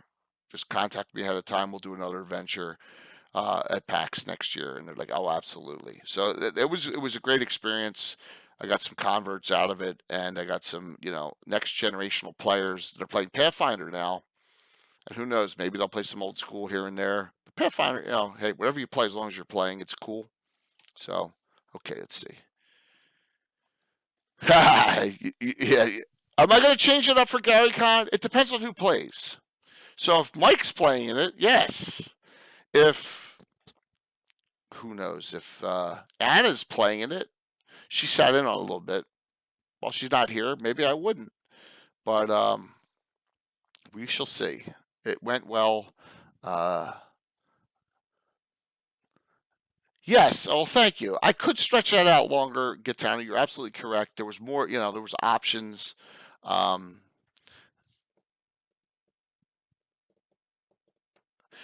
It's a possibility. I like, well, with the kids there, I like the Estrella thing, and there's some. My setup on it was going to go to Selzik, who always was going to point at one of them and say, "Didn't I stuff your uncle last month?" Just like it says in the Greyhawk box set. But I didn't get to that, so I can save that for GaryCon. So. What about Frank? Well, Frank, you want to play, if you're playing in it, hey, signups are coming soon. And we all saw that Luke is looking for more signups. So I got 2. These are the 2 adventures that I'm going to run there. I'm going to run Horn Holes, and I'm going to run Delve into the Lord's Tomb at GaryCon. and then we're gonna that'll be Thursday morning, Friday morning, same orders, and horror first Thursday, Lord's Tomb Friday, and our Saturday morning we will have our seminar, and then, so that way I have the rest of the day and the night, and hopefully my voice isn't gone. So it's cool. It was a great time. I met some fantastic people. So as far as other streamers, met all. I wish I'd taken a picture too. Walt and I went over to a. Before we went to the field house, we went over at 4:30 on Friday to the A Loft, where all the Legends of Adventures people were staying. Hey, Frank, just when the sign-ups come, man, just sign right up. It would be awesome. I mean, I can play. I it'll be a great time. So, um, we met all them. There was Straticus was there. I didn't really talk to him. I talked to Laugh Love Lindy. I talked to her. The Opera Geek was there. There was a lot of people that were at this convention, and they came from all over the country. It's really nice to be a 20-minute drive away in South Jersey. That's awesome. Look at that, man. I have just babbled on so far for a little while here, and that's cool. An hour and 20 minutes, and I'm bringing cameras. I'm bringing my entire laptop and my camera set, 2 cameras and my area mic to GaryCon, because I want to record our stream. I want to record, at least have it as a recording. I know they do recordings too for our stream seminar, our technology and streaming seminar. But I don't know if there'll be room to record or even a stream. I may ask some questions on how. Oh, we will absolutely. That's a great point. We will definitely do that. So this is what we're gonna do. Yeah. Oh, thank you very very much, Captain Captain Mike. I'm gonna the lower left hand corner. We're gonna talk about that now. So what we're gonna do, Duff and Frank and Carlos, we'll have meetings ahead of time and coordinate and work on what we're gonna do and what we need to bring and presentations and video and all that. I'm thinking let's start that right after the new year. All right, because let's get through the holidays. We have the fundraiser event is February 15th, and then GaryCon's that last week in March. So I think 2 months is enough time. And yes, we will definitely be doing that. We're gonna make it. I'm excited about it. So one thing I'll say is I don't want to be shy and bashful anymore. I think I'm going to try. I'm not saying being arrogant either, but hey! All right, so give me 1 second here. I have. Oh, you want to talk about this part? Give me 1 sec here. I can pop you up color-wise, close this out, and I have the ever mysterious Tim with me. There you go. Look at that, and you fit perfectly. Can you hear me? All right, cool. All right, cool, man. Yeah. Awesome.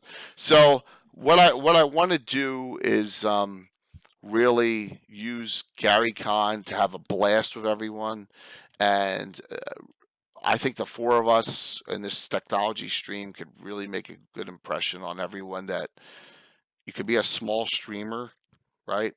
All of us are, and we can be successful in what we do, and we can love what we do. But we don't have. It's not to be. I know Frank, you'll joke about it. We're not going to be the next Critical Role. I know you're going to say, but I am. But we're going to be we're going to utilize what we have to bring out, and just like Captain Mike said, what we all bring to the table will all be accentuated there, and that's what's cool about it. How you doing tonight, dude? Good to hear. Good. Good to hear, man. So, yeah, that encounter, your dad's character died on that Juggernaut. I remember Yes. hearing about him being squished. We all just stream. Yeah, we all just Juggernaut's stream great. for fun, and but we do it with a sense of, hey, at least maybe we can break even with all our investments. So, that's one thing I look at that. Let me shorten this up a little bit. Get your out of your head. Yeah, I had it set in the background just in case someone hopped on. There we go. All right, cool. All right, so lower left-hand corner. I've been running this a bit. This is Thursday night. Okay. I don't know if you've heard. I made a small announcement. Yeah, Duff. We're all famous in our own minds. But I'll say this, and I don't want to say. I had people coming up to me at PAX, especially in Catano, I remember this. A guy walk in, looked at me, looked at the banner, goes, "Oh my God, are you Lord Gazumba?"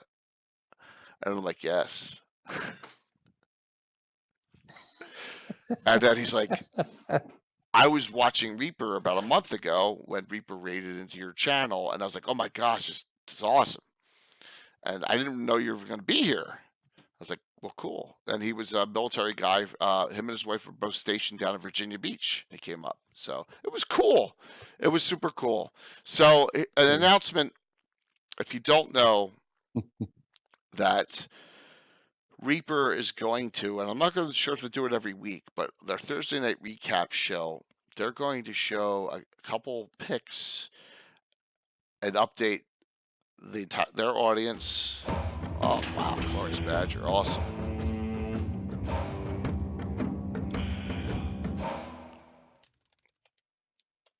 So, I have to make an apology to Glorious because I don't think wait a minute. Crafters. I thought I did it.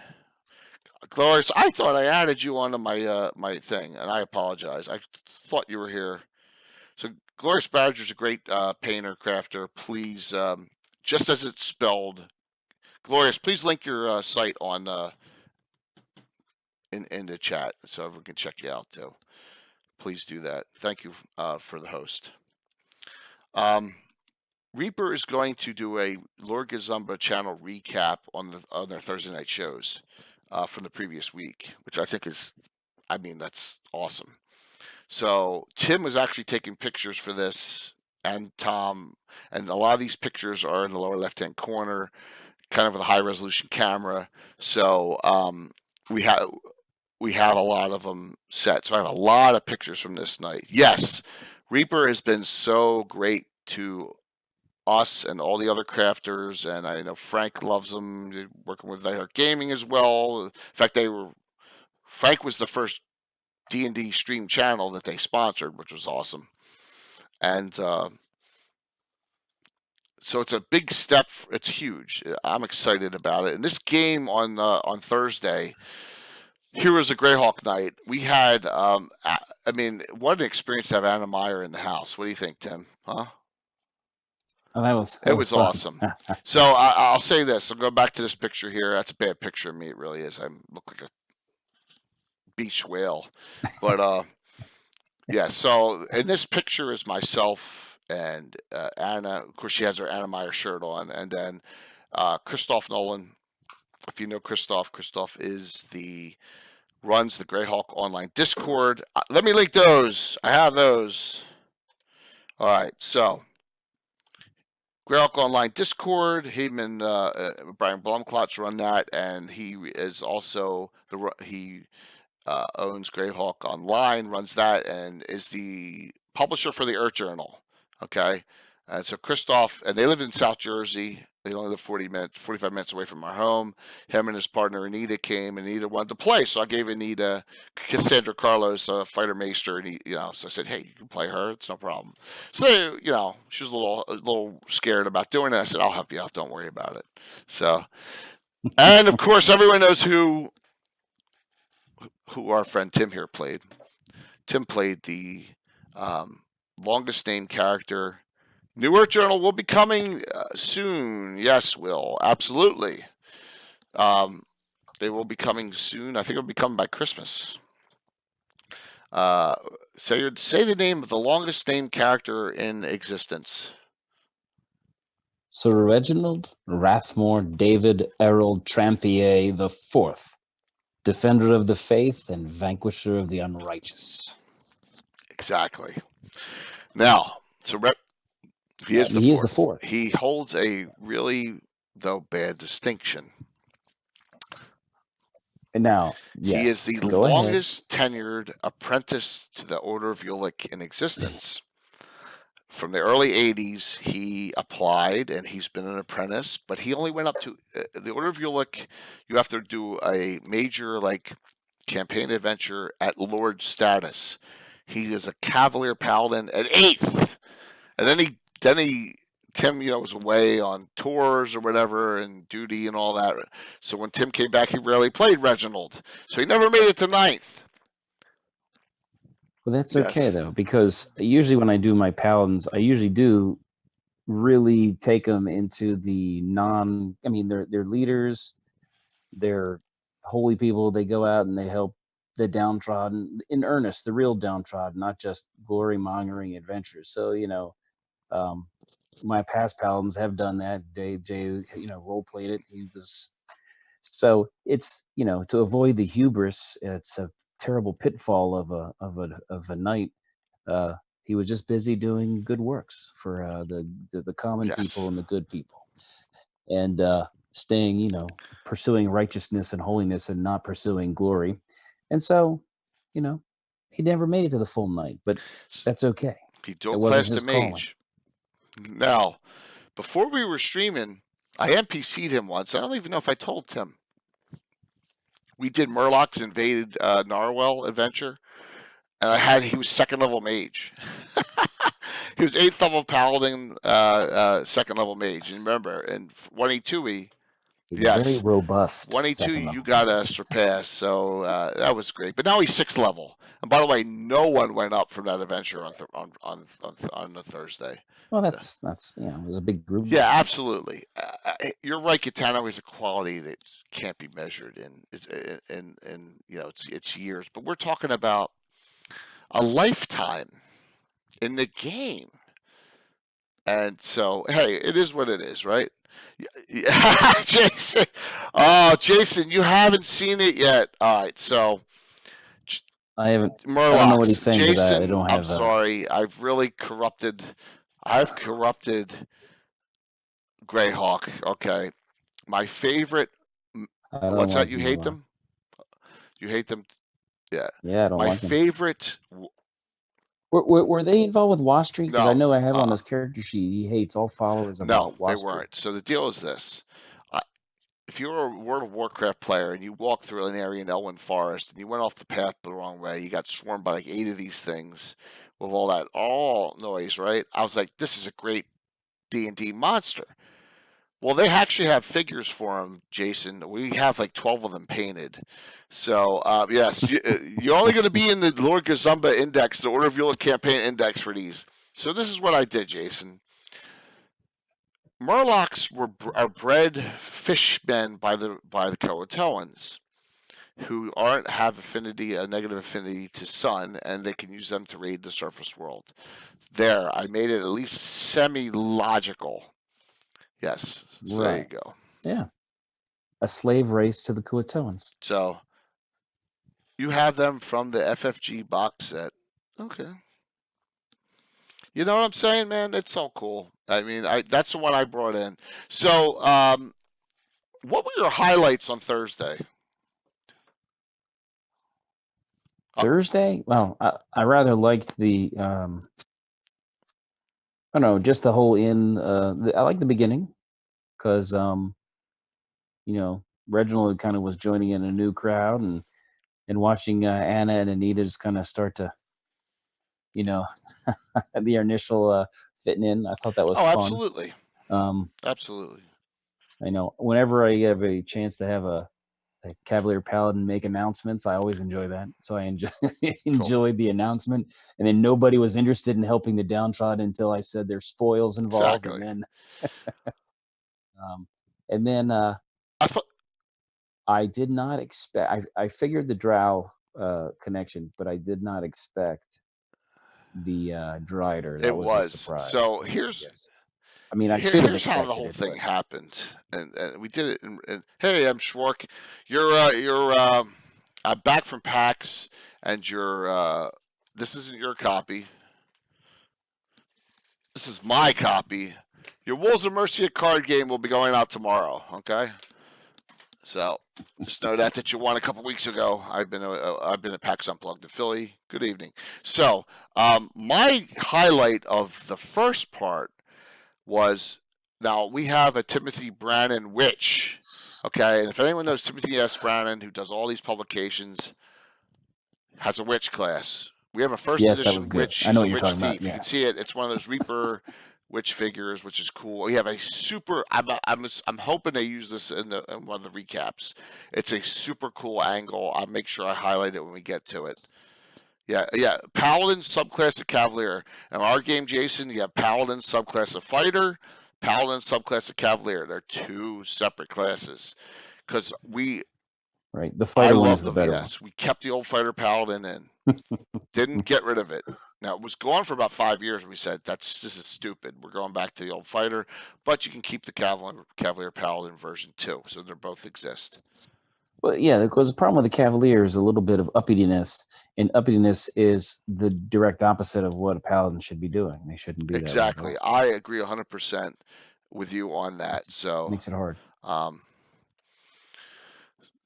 So all these spells, some of these spells are a little crazy. Well, William the Enforcer, who was actually played in a Tim adventure in the 80s, late 80s, early 90s, and the guy died, Yes. and he was neutral evil, and he wouldn't convert his alignment to be. Well, yeah, they went to the temple to raise him, and then before the priests would do it, they did a speak with dead, and they asked them their alignment, found out, and he had to convert, and he said no, and he goes, Yep, we're not absolutely. raising you. But of course, in my world, maybe someone will wish me back down the road. I had to take advantage of all these really crazed characters and make an acronym out of them. So, William the Enforcer is the head of the Altamira Enforcers, a rival merc group, all NPCs in Altamira, and they're jerks, and they're all neutral, character neutral evil. But hey, they're not breaking any laws. What's that? He was neutral evil.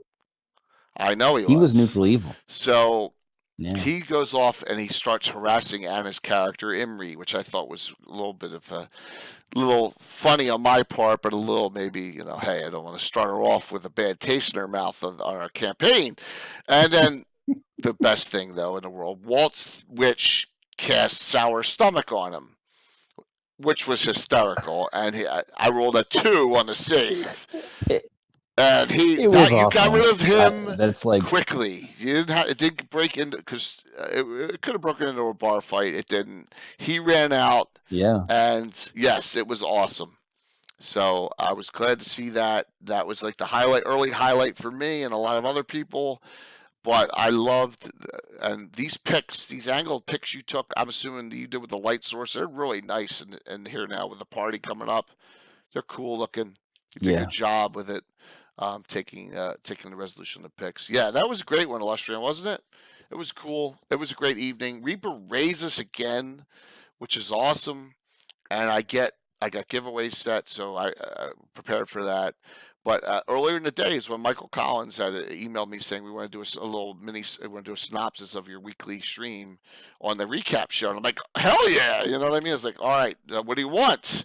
So I was like, you gotta take picks, guys. We gotta do this every week now. We gotta take a lot of stills. I'm glad you told me ahead of time, because I would not have brought my camera add-on. Yes. Okay. So Jason, the Fire Mini of that, it is a tea light. Now, it's an old-fashioned tea light with the skeletons. That's what it is. Just flip switch on and off. The light inside the crystal is a programmable LED tea light. We have a remote control I have one. I can change it to all different colors. I can make it strobe, do all sorts of things. So we're actually evolving in our tea lights now that we use. So we have 2 different levels. We have a base tea light LED, and this is all Bill crafting this stuff. I mean, he's like the best. I mean, all the cocoons are from scratch he made. So they're impressive if you see them.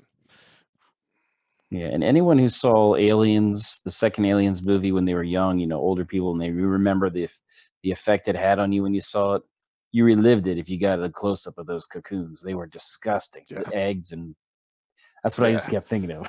that Absolutely. whole And Bill reminded me of this because Bill and I had to coordinate this mission. What are we gonna? We're gonna make this a huge Reaper showing of painted miniatures. Anna's gonna be here. I gotta make it an intriguing story. What are we gonna do? So we got this box. We got the complimentary box we get from Reaper every so often. And the Drider was in there, and the Dark Elf throne with the Dark Elf on it. I was like, I don't want to go Dark Elf. That's been there, done that. Let's go a different direction. Because I'll paint the Drider, but it won't be a Dark Elf. Perfect. It was, disturbing. and that's why it was the Outcast. So, and that's what we Yeah. did, and then so that was the direction we went. Well, it makes really good sense because all our Drow characters are outcasts from the Absolutely, in underworld. reverse. So there's bound to be some Imagine you reverse. having, Yeah. and this is what How did she get vitamin D yeah, though when I she's know, down man. there? But I said to Anna ahead of time, I had to tell Anna. Anna had no knowledge about the Drider. She said, she thought she was still an elf, but she was trying to turn into a dark elf, right? I said that, kind of hinted toward that. Right. So that was Yeah, because you saw her and yes, she had a purple exactly. tinge. And I had it so that I gave Anna enough information that she would get the story going. So she had, this was a Sylvan Elf, a converted, a changed Sylvan Elf as well. So I love the direction this adventure went, and the sad thing is it was a one shot, right? So now I got to move on to something else next week. But you have to, and a lot of the picks with on this, it's set up. I got to tear it. Jay, if you make it a one shot next week, then you can clear the table for a Saturday. You're choppy, man. I can't because Oh. all right. So guys, streaming. We stream Thursday. Stream the Thursday after. Thursday after is just December 26th. It's going to be highly unlikely we're going to have a stream that day. So it's a 2-weeker. So, but I have it figured out. I have to tear. It's already 90% torn down. I got to get the green mats back up because we need green. I got to get my setup for the Sis Forest, part of the Sis Forest that we're doing on Thursday, and then that'll be easy to tear back down. Then we'll have something else for the next week on part 2. So we're good.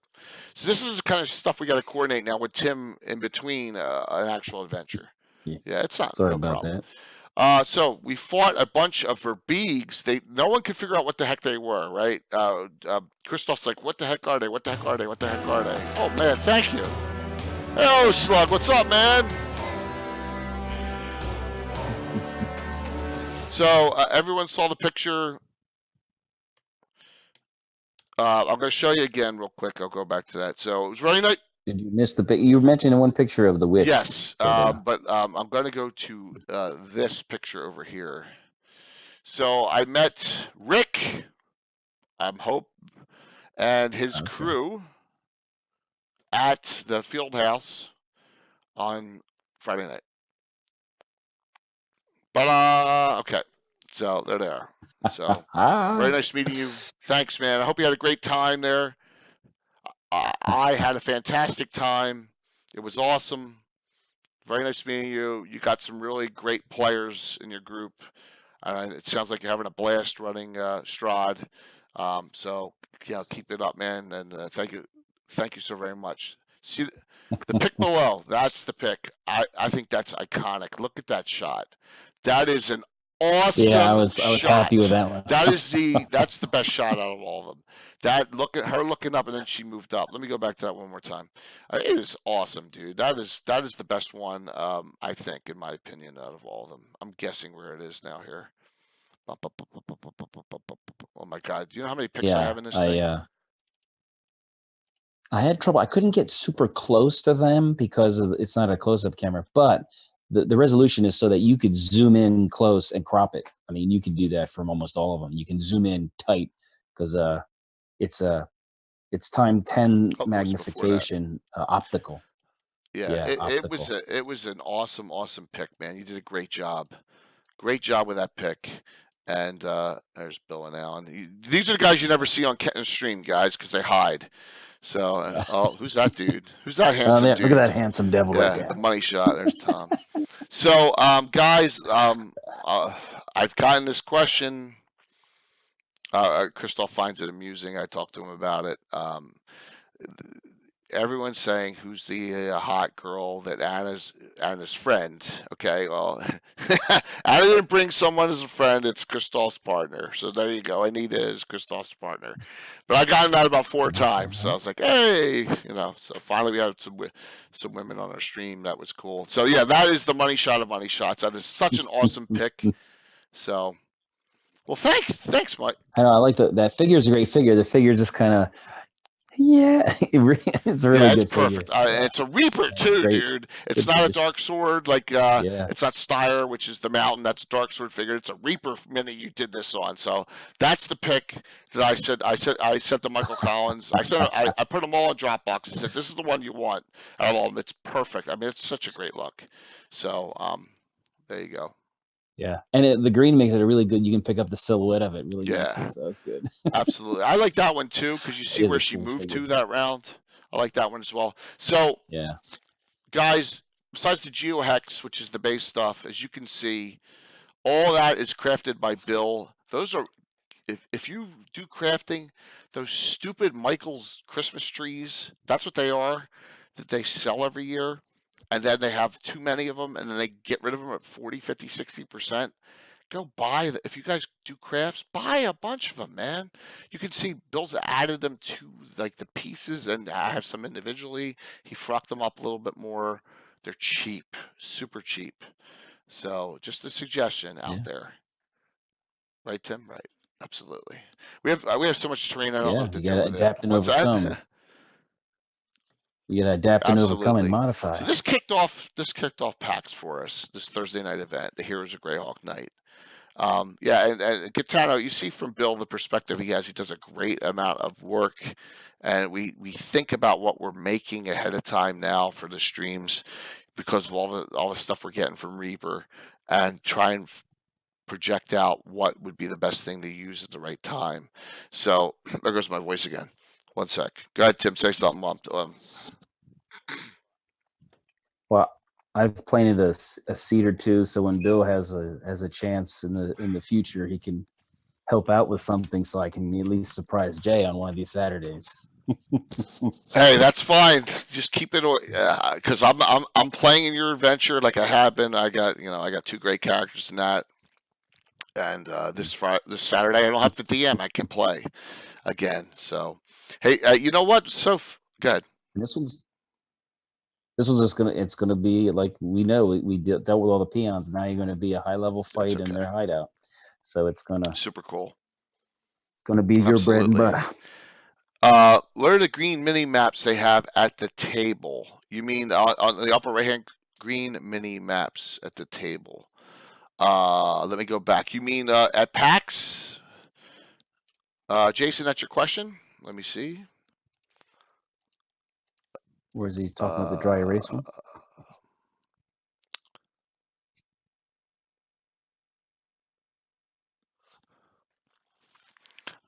Green mini maps. Oh, good question. Okay. They are the City of Greyhawk, the original box set map, the color one with all the letters on it, H8, H7. So what I did was this, cardstock again, guys. Great question, Jason. Whenever they went somewhere in the City of Greyhawk, that's what I showed them. So when they went to the Order of Ulick headquarters, the old Knight of the Holy Shielding, they went to H2. When they went to Lord's Tomb, when they went to the Opera House, when they started the Green Dragon Inn. Is it like numbers on one side, No, letters across the other? Each Or you're talking location about has each it within the location has building or the. whatever on it. Yeah. So I took the areas that I needed. I made 2 copies for each side of the table, and I said, "This is where we're going on the map." Great question. Yeah. So that's what I did because I don't just room. That was the way to do it. But great question. What's Adventure that? aids. Yeah, that's a good idea.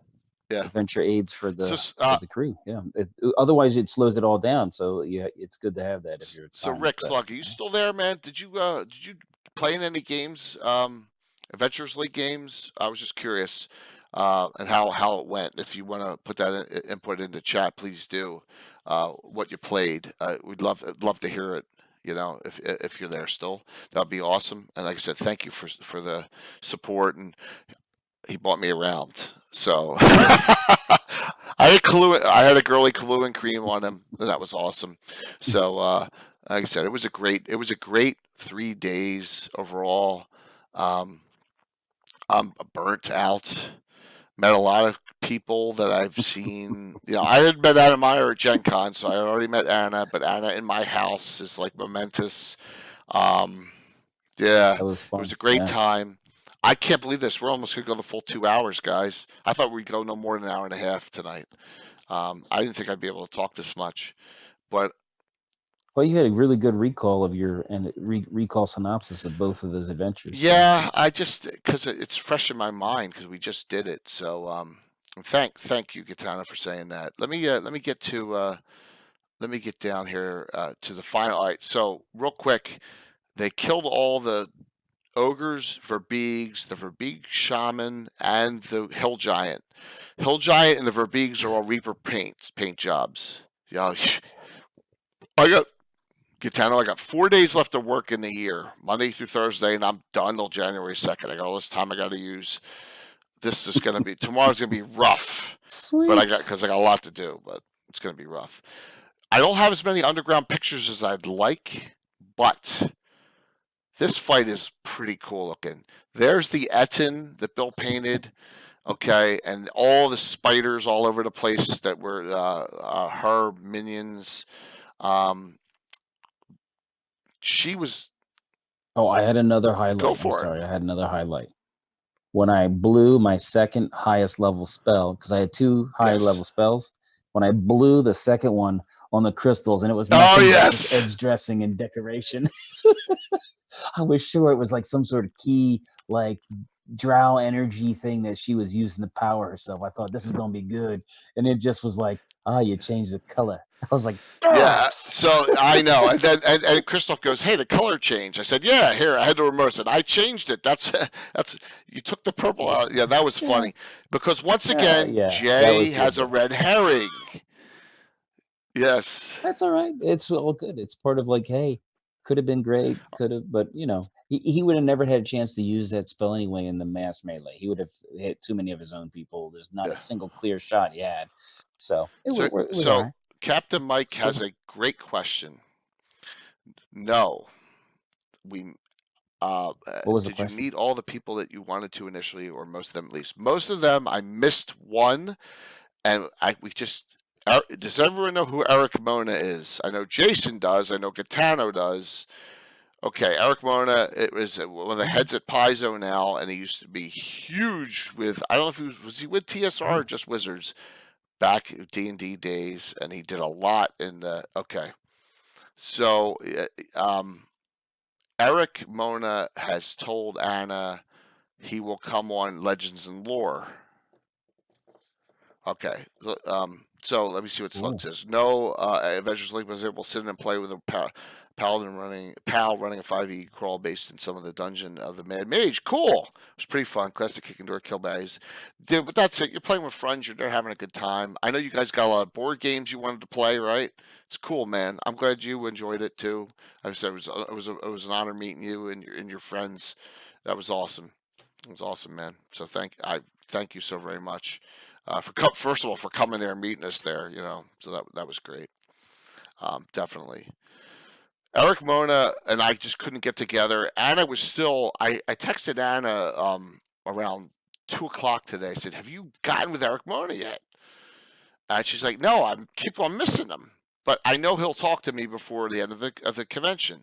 So a little hint, guys. Legends and Lore for this Wednesday is about on Wednesday 8 p.m. is about Knighthoods of Greyhawk. If you see there, chance for a special guest and time slot. Eric may, if he says yes, we're going to put Eric on that night, and we're going to switch it. So if our special guest is Eric Mona, great. But if it's on Knighthoods of Greyhawk, great. So Eric Mona may be a guest. Well, Anna hasn't contacted me back, but we'll see if she's finally gotten with him. So he's going to come on. We just don't know what the date is. Okay. So, yeah, you need to. All right. So that was my question. Okay, Mike, I need to cram for this. So, in synopsis, with all the gaming, I'm exhausted. I DM 3 times within 48 hours. And detail, one shotters, or you got to boom, boom, boom, boom, boom. I'm freaking tired, man. But it was worth it. It was a great time. Like I said, if anyone has any questions about how I prepared for it down the road, even after the stream, just let me know. It's a lot of work. But now I have these adventures all set up for GaryCon. No, as long as I don't forget my doors again, like I did. But definitely a fun time. So he was a big living Greyhawk tier author among my other Greyhawk things. Cool. Jason, here's my question to you.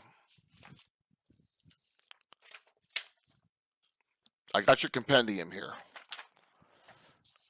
I think I have a 2003 version. It's probably been updated. I'm doing research for the Knighthoods of Greyhawk right now for Wednesday nights, because most of the Knighthoods of Greyhawk are mine, right? But that I know about. Is this 2003 section for the Knighthoods enough? That's my question, because I'm utilizing your Greyhawk for references. So if you can let me know, that'd be great. That's my question for you. Or if is there a better one, or has it been updated? I'm thinking that's probably sufficient. All the references in the 2003 edition for all the Knighthoods would be a spot. So Mike, you got to get working on those, because if we have Eric Mona this week, we'll do Knighthoods next week. So we got a lot of cramming to do by Wednesday. So definitely. So Tim, what do you got? What do you have in closing, man? We'll talk about during announcements next Saturday. Okay, cool, man. That's good. Well, it was a great game Thursday, and I'm hopefully in the future I'll go to the PAX Unplugged, but next year, man. Got too much on the plate this year. Yeah. And maybe we could make it. We could do something. I said to Bill, I said, there's no reason that we can't have almost all of our local people there one day all together. Even Alan. Right. I mean, it would be a blast. Like Slug had all his people there. All the people he plays with are there. Yeah. I mean, probably most of them. There's no reason that, we had 3 there one day, and then Walt and I the second day. So there's no reason we can't have everyone there. So. Yeah. Well, I don't. That's okay, Jason. I don't care about Spelljammer. So that's great. So perfect. So I got my starting point for references and stuff. I don't know where it is. I can find it easily. That was my question. Thank you so very much, Jason. Can I mention your new site? It's by invitation only, but is it okay? Just say yes or no in there. That we got there's a new Facebook group up. It's a limited. Okay. So type out what the name of it is, because I always forget, because it's kind of a.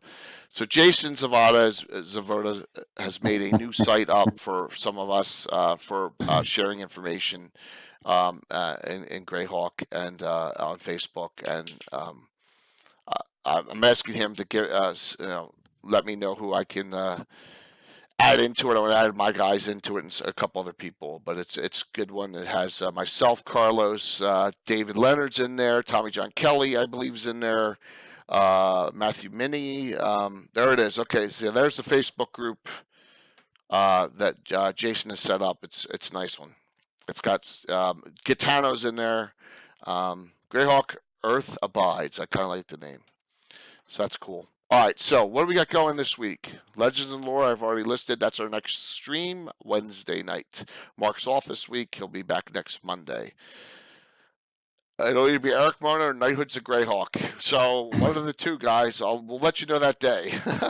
But the ads are all set up for Knighthoods of Greyhawk. So that's that right there. Next Thursday, an adventure I really need to start writing on and finish. Right? You would think. Yeah, because I've been so busy with this stuff. You're so I know, lazy, Jay, sitting I'm sitting around doing nothing. Next Thursday, we're going to go into the depths of the Sus is the name. And the adventure, the Reborn Adventuring Group, leaves Altamira in search of the lost city of the Soys. Okay. That should be a one-off, no problem. Strange albino humans have been spotted on the Selenian border, and the since Forest Knight's Watch will contact them to deal with this recent menace. How do we know they're a menace, though? Oh, well, yeah, that's why. Well, yes, they're being a menace. So you're going to see some. Oh, gotcha.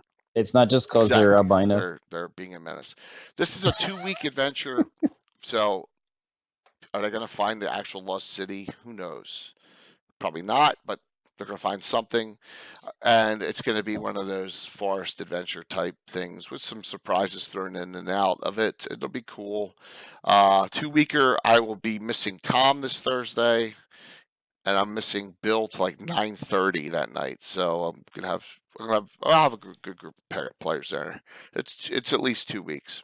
It'll be the last adventure probably in my campaign for 2019. So 867 is where we'll end this year, guys. Man, that 1,000 looks so freaking far away, doesn't it? I want to get to 1,000 before I go to the netherworld or whatever down it. So. Exactly. You don't want to find a lost city. It needs to stay lost. But maybe they're going to find an outpost, or they're going to find, who knows, something that's stirring up trouble. Or you can find the city, but doesn't mean you're going to get in Definitely. They'll find something, and yes. Yes, the last before, Will, thank you. I put that 40 up a month or two ago. This will be the last adventure before we are officially in the 40th year of the campaign. 40th year anniversary will start next year. Unbelievable that I don't know where the time has gone. Thank you for that reminder. But we finished this week with something even more impressive. So, Saturday night, we have a Saturday night special next week. And Tim will be DMing. The ever mysterious Tim comes back to DM his city-state and Invincible Overlord campaign. And we're talking high-level characters. My Cavalier's 13th level in this, Dervilia. We are going to have a Horton the Thief. We're going to have 14th. A full crew. Al will be there.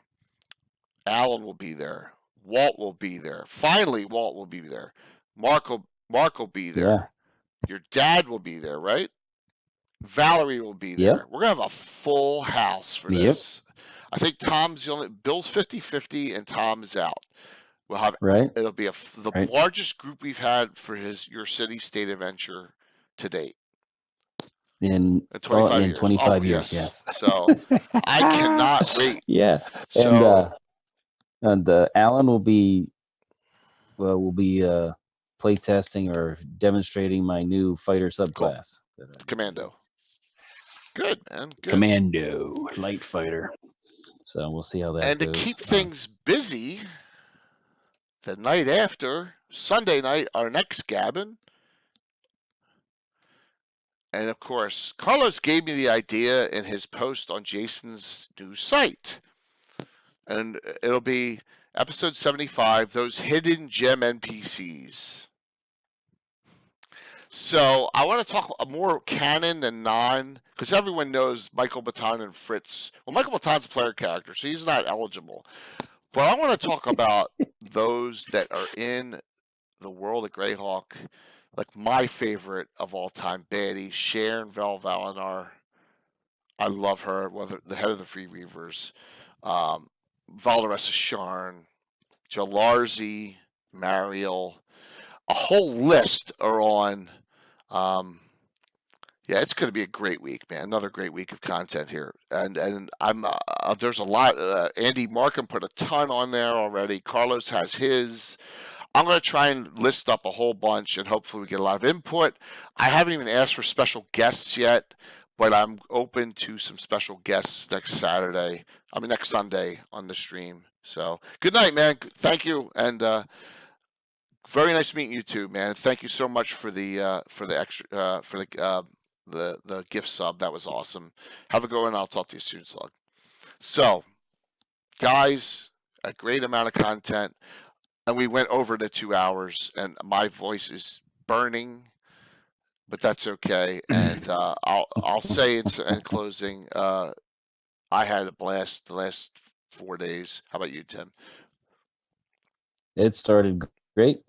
I was, you know, I was eager to hear about how the days were going. I got a few tidbits here and there, but I knew not to bother you in the midst of all of it.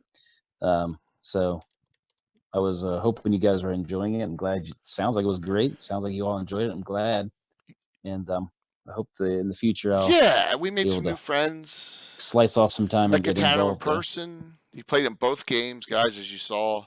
And we met the Boggy Creek story is unbelievable. I mean, it was a great time. It was a great 4 days, and I'm shocked that I got through 2 hours. I thought an hour and 15 was going to be the most tonight. So thanks, Greg. Thank you so very much, Greg. Your minis, your dice goblin things will be heading out tomorrow too. That you won on Thursday. We'll get everything out to everyone who won stuff on Thursday. I will. Yes, but I'm not changing that. That Juggernaut's being used at Gary Con, guys. Know that, but I may have to change the trap up a bit if any of you playing it. But it's staying. There's no way I cannot have that Juggernaut. Jay, I used a Juggernaut that was a little bit smaller than a pit trap that the party would fall in. So that way it like runs down the hall and then just like falls into it and smushes them. So always consider that. I had a secret door in the bottom of the pit trap. There's a way out. You guys are disturbing, man. So, Helen Parado, thank you for following right at the end of the stream. I really appreciate it. And guys, so we're going to call it an evening tonight, man. I hope you all had a great time in this discussion. It was a blast. I'm gonna actually go on the end. Thanks, Jason. I'm gonna raid into. Let me see who's on. I'm going to raid into Tabletop Notch. So we'll put the end up, and Mike, I'll see you on Wednesday. We'll talk before that in chat. Tim, thanks for hopping on the end part discussion. We'll see you all. We'll see you all on Wednesday. Legends of Lore comes back after being off for 2 weeks, and let's see if I can get this started. I'll go to the end screen. I don't know if I can. I always have trouble doing it on this laptop. But let me see if I can do this, and then we'll raid. Let's see if this works. All right, guys. Talk to you soon. I'm gonna go to the exit screen. Have a good one, man. Thanks, Tim, for hopping on. See you soon. No problem, man. See you. Let's go.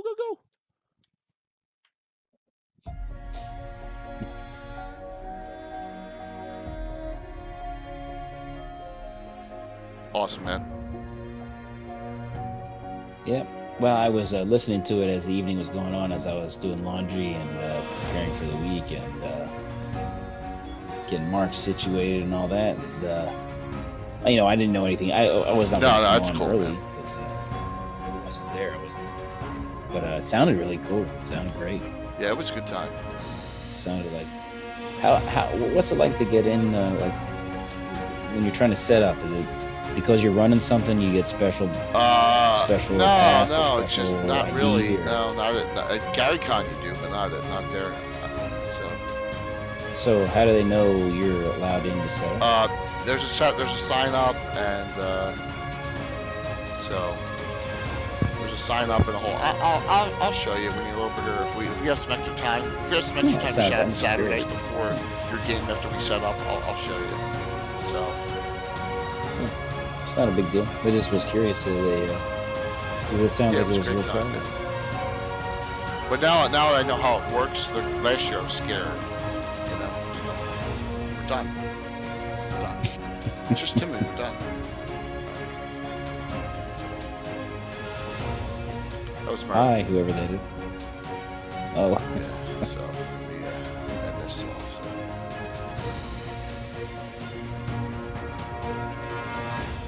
finish this up here.